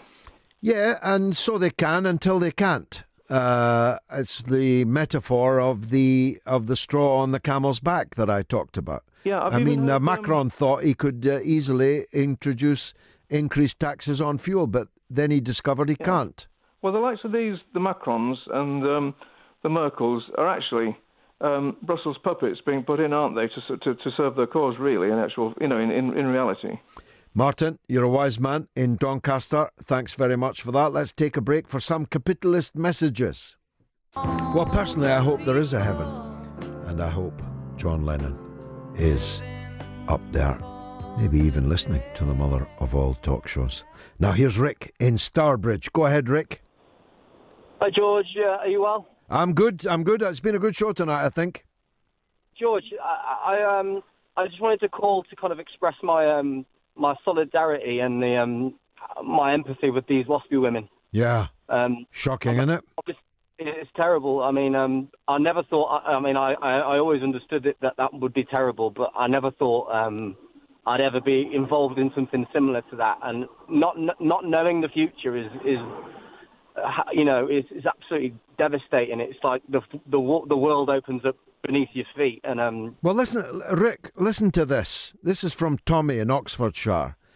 Barbara got it right on the mark. Unfortunately, I have Parkinson's, and I'm also a carer for my disabled wife, who also has to endure these assessments in complete fear, as she normally has to appeal to the healthcare professional's decision and wait for 4 months to get a payment, and she should have retired 3 years ago.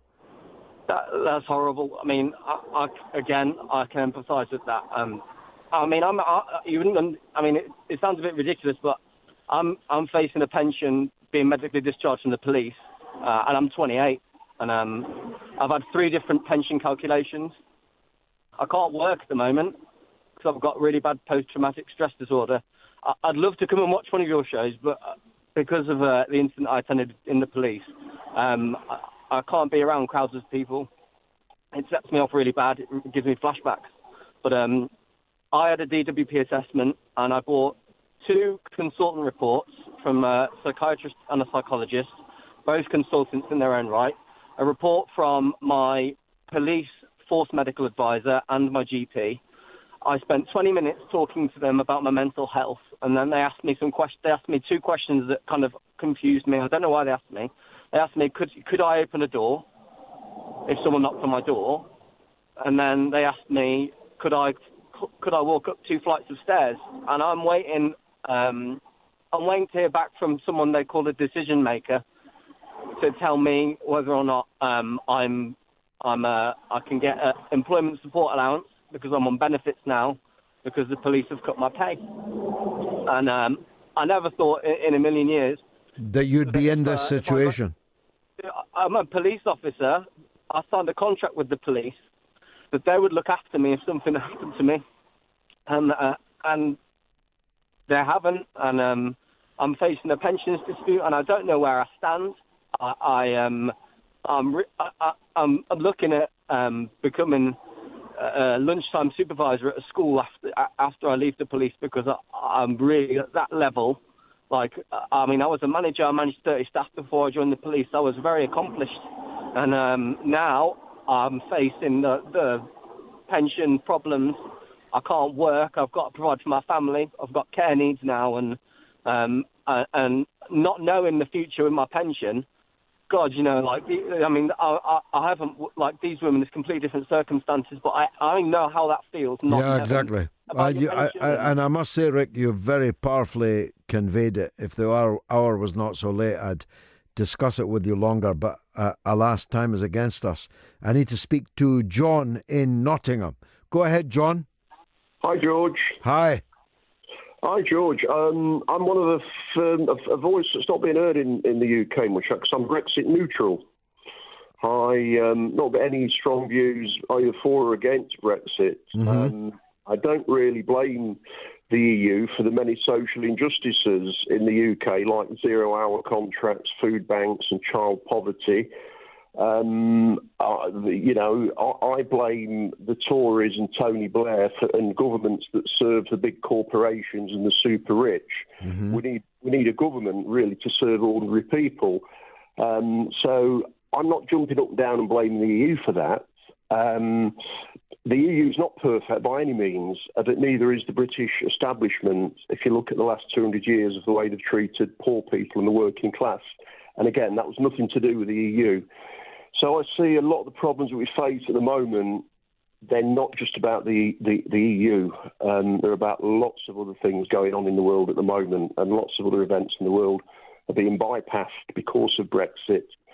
I mean, we've got America pulling out of every peace treaty that was ever written, and NATO lining troops up on Russia's border. There are much bigger issues, George, than Brexit that our media are just ignoring. John, you need to come to the Savoy in Nottingham tomorrow night at 7 o'clock, where Ken Livingstone and I will be addressing these very issues. And you sound like the sort of guy who could get into a good debate with us there. That's at the Savoy Cinema in Nottingham tomorrow night at 7 o'clock. Let's hear from James in Rhyl. Go ahead, James. Hello, George. How are you today? I'm good. It's been a good show, I think. It has. It's been a fantastic show, as ever, as Thanks. usual. Obviously I'm up in Wales, like you just said. Yesterday on the news, some of your listeners might have missed it, basically, but we had a change of leadership at Welsh Labour. Yes, and a very positive one, I think. I hope so, yeah. I like the look of the new Welsh Labour leader. Yeah, Mark Drakeford, he's been the finance minister for a while. He was brought into Welsh Labour by Roger Morgan. And he's a Corbyn supporter. He's a Corbyn supporter. Of the three candidates that were running, he was the only one that voted for Jeremy. Mm-hmm. He's obviously going to make lots of speeches this year, and he's always talking about nobody having going to the left of Labour, basically, in Wales. Mm-hmm. So hopefully, I mean, as you know, we've got. Is he a good speaker? I've never heard him. You've never? Well, this is it. Yesterday, he was being interviewed on BBC Wales, and that was one of the points they brought up. Is you're going to have to sort of raise your profile a bit, I think. But with Richard Leonard now in Scotland taking over from Kezia Dugdale, and now here in Wales. Yeah, slowly but surely, the Labour Party is catching up with its leader. Yeah. As you were saying before, how it's been, Wales seems to have been the last sort of Blairite stronghold. Yes, very much so. Very much so. Yeah. And they're still well ensconced in the parliamentary seats.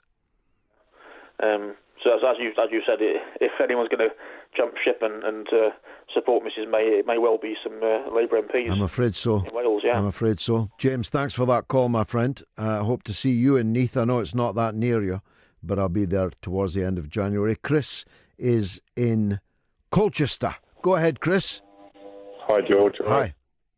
Yeah, I made a donation, by the way, to the... Thank you very much. It's at 1,012 backers now, and 33,351.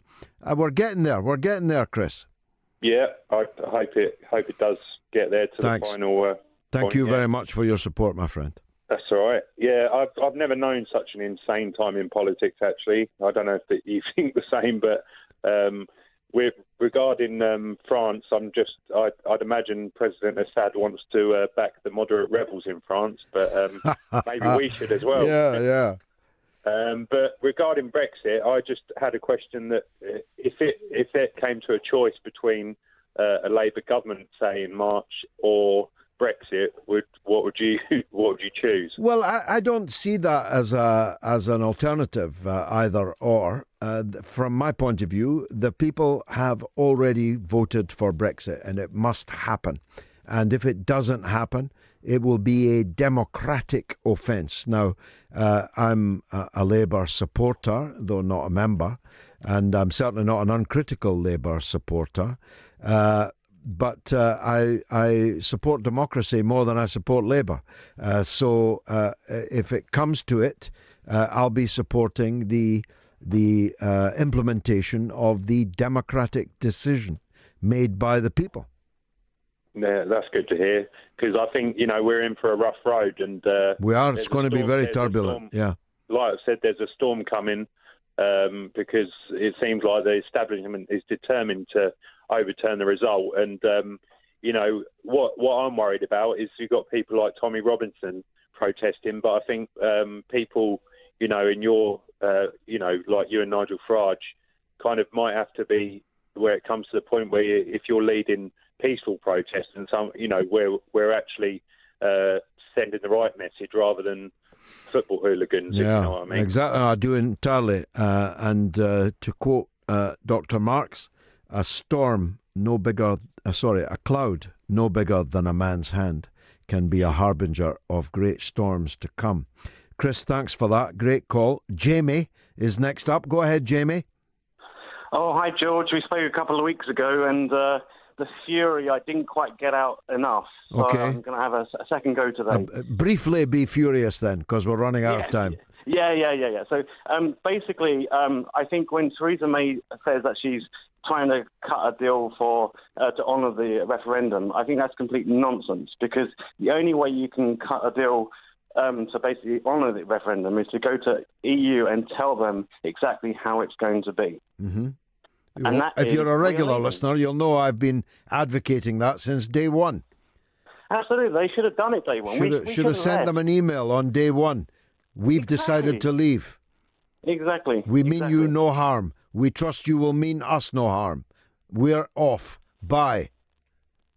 So is there any chance that we can just run the clock down? Because obviously if nothing is decided and we're still basically running around in circles, as soon as the deadline of the 29th of March or whenever the date is, we are in no deal, basically. No, we're not. We were until a couple of nights ago, but two things changed.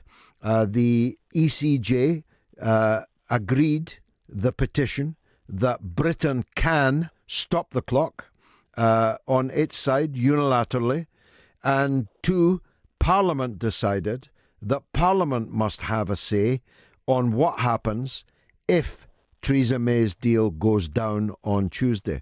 So it's now very firmly back in the court of the British Parliament, and we know how few supporters of Brexit there are in the British Parliament. You have to wonder what on earth they think they get out of the EU to be so advocating this hideous institution. I mean, what do they get? If they actually basically worked out what that was, which is zero, and realised that the Europeans are bullying us like they've done with Greece and... Well, some of them like to be bullied. Some of them like the terms of the bullying because they support the terms of that bullying. Others have no confidence in our own country.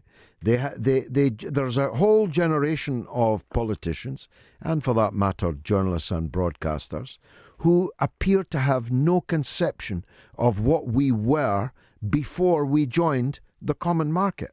They have no conception that we were really something. We had really something. We had a country that had far more than it does now.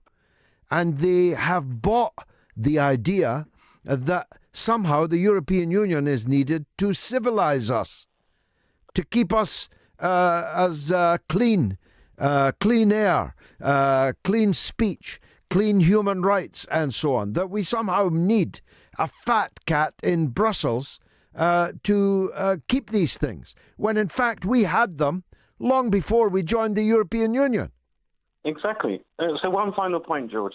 I mean, this whole scaremongering that we've heard today about we're going to basically have no school dinners, medicine's going to run out, all supplies are going to disappear. Yeah. It's complete hogwash. Absolutely, and it's very dangerous. We do not have to put a single border up. We can keep things as they are. We don't have to change anything. Exactly so.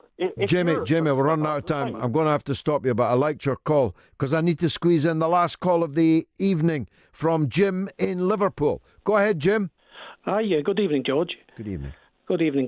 Thanks for letting me on the show. A bit nervous, but I just wanted to say I caught you on RT on the Sputnik talking about you were going to continue with the fight regarding the Dr. David Kelly debacle. Yes. I'm hoping to make a film on it called Killing Kelly, and I hope to reveal the truth about what happened to him. Well, I hope you do, because I think it's absolutely despicable the way the records have been sort of locked away 70 for years. 70 years. 70 years. Yeah, and the youngest person listening to this will be dead before those papers are released. Well, it's been one of those things that I don't know why more people aren't supporting you in that, because how it's been allowed to get by. It's been. I'm now at 1,012 backers, but I've been disappointed in how slowly it's gone. I've got 300,000 followers on Twitter, and I've got 600,000 followers on Facebook, and I'm still at 1,012 backers, and I'm still £17,000 away from meeting the minimal target to make the film. So thanks for giving me the chance to raise that, Jim. Last word from you. Where do I help support that?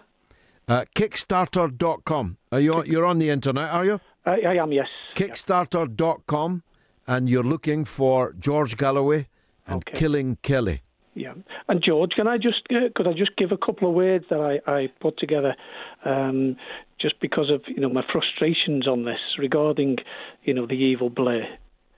I think we'll need to leave that until next week, Jim. But I promise you, if you call next week, you'll be on the show to do that. My apologies to those that didn't get through, and those who sent messages I wasn't able to read out. But you'll be pleased to know that that's because we had record call numbers and record communication online as well.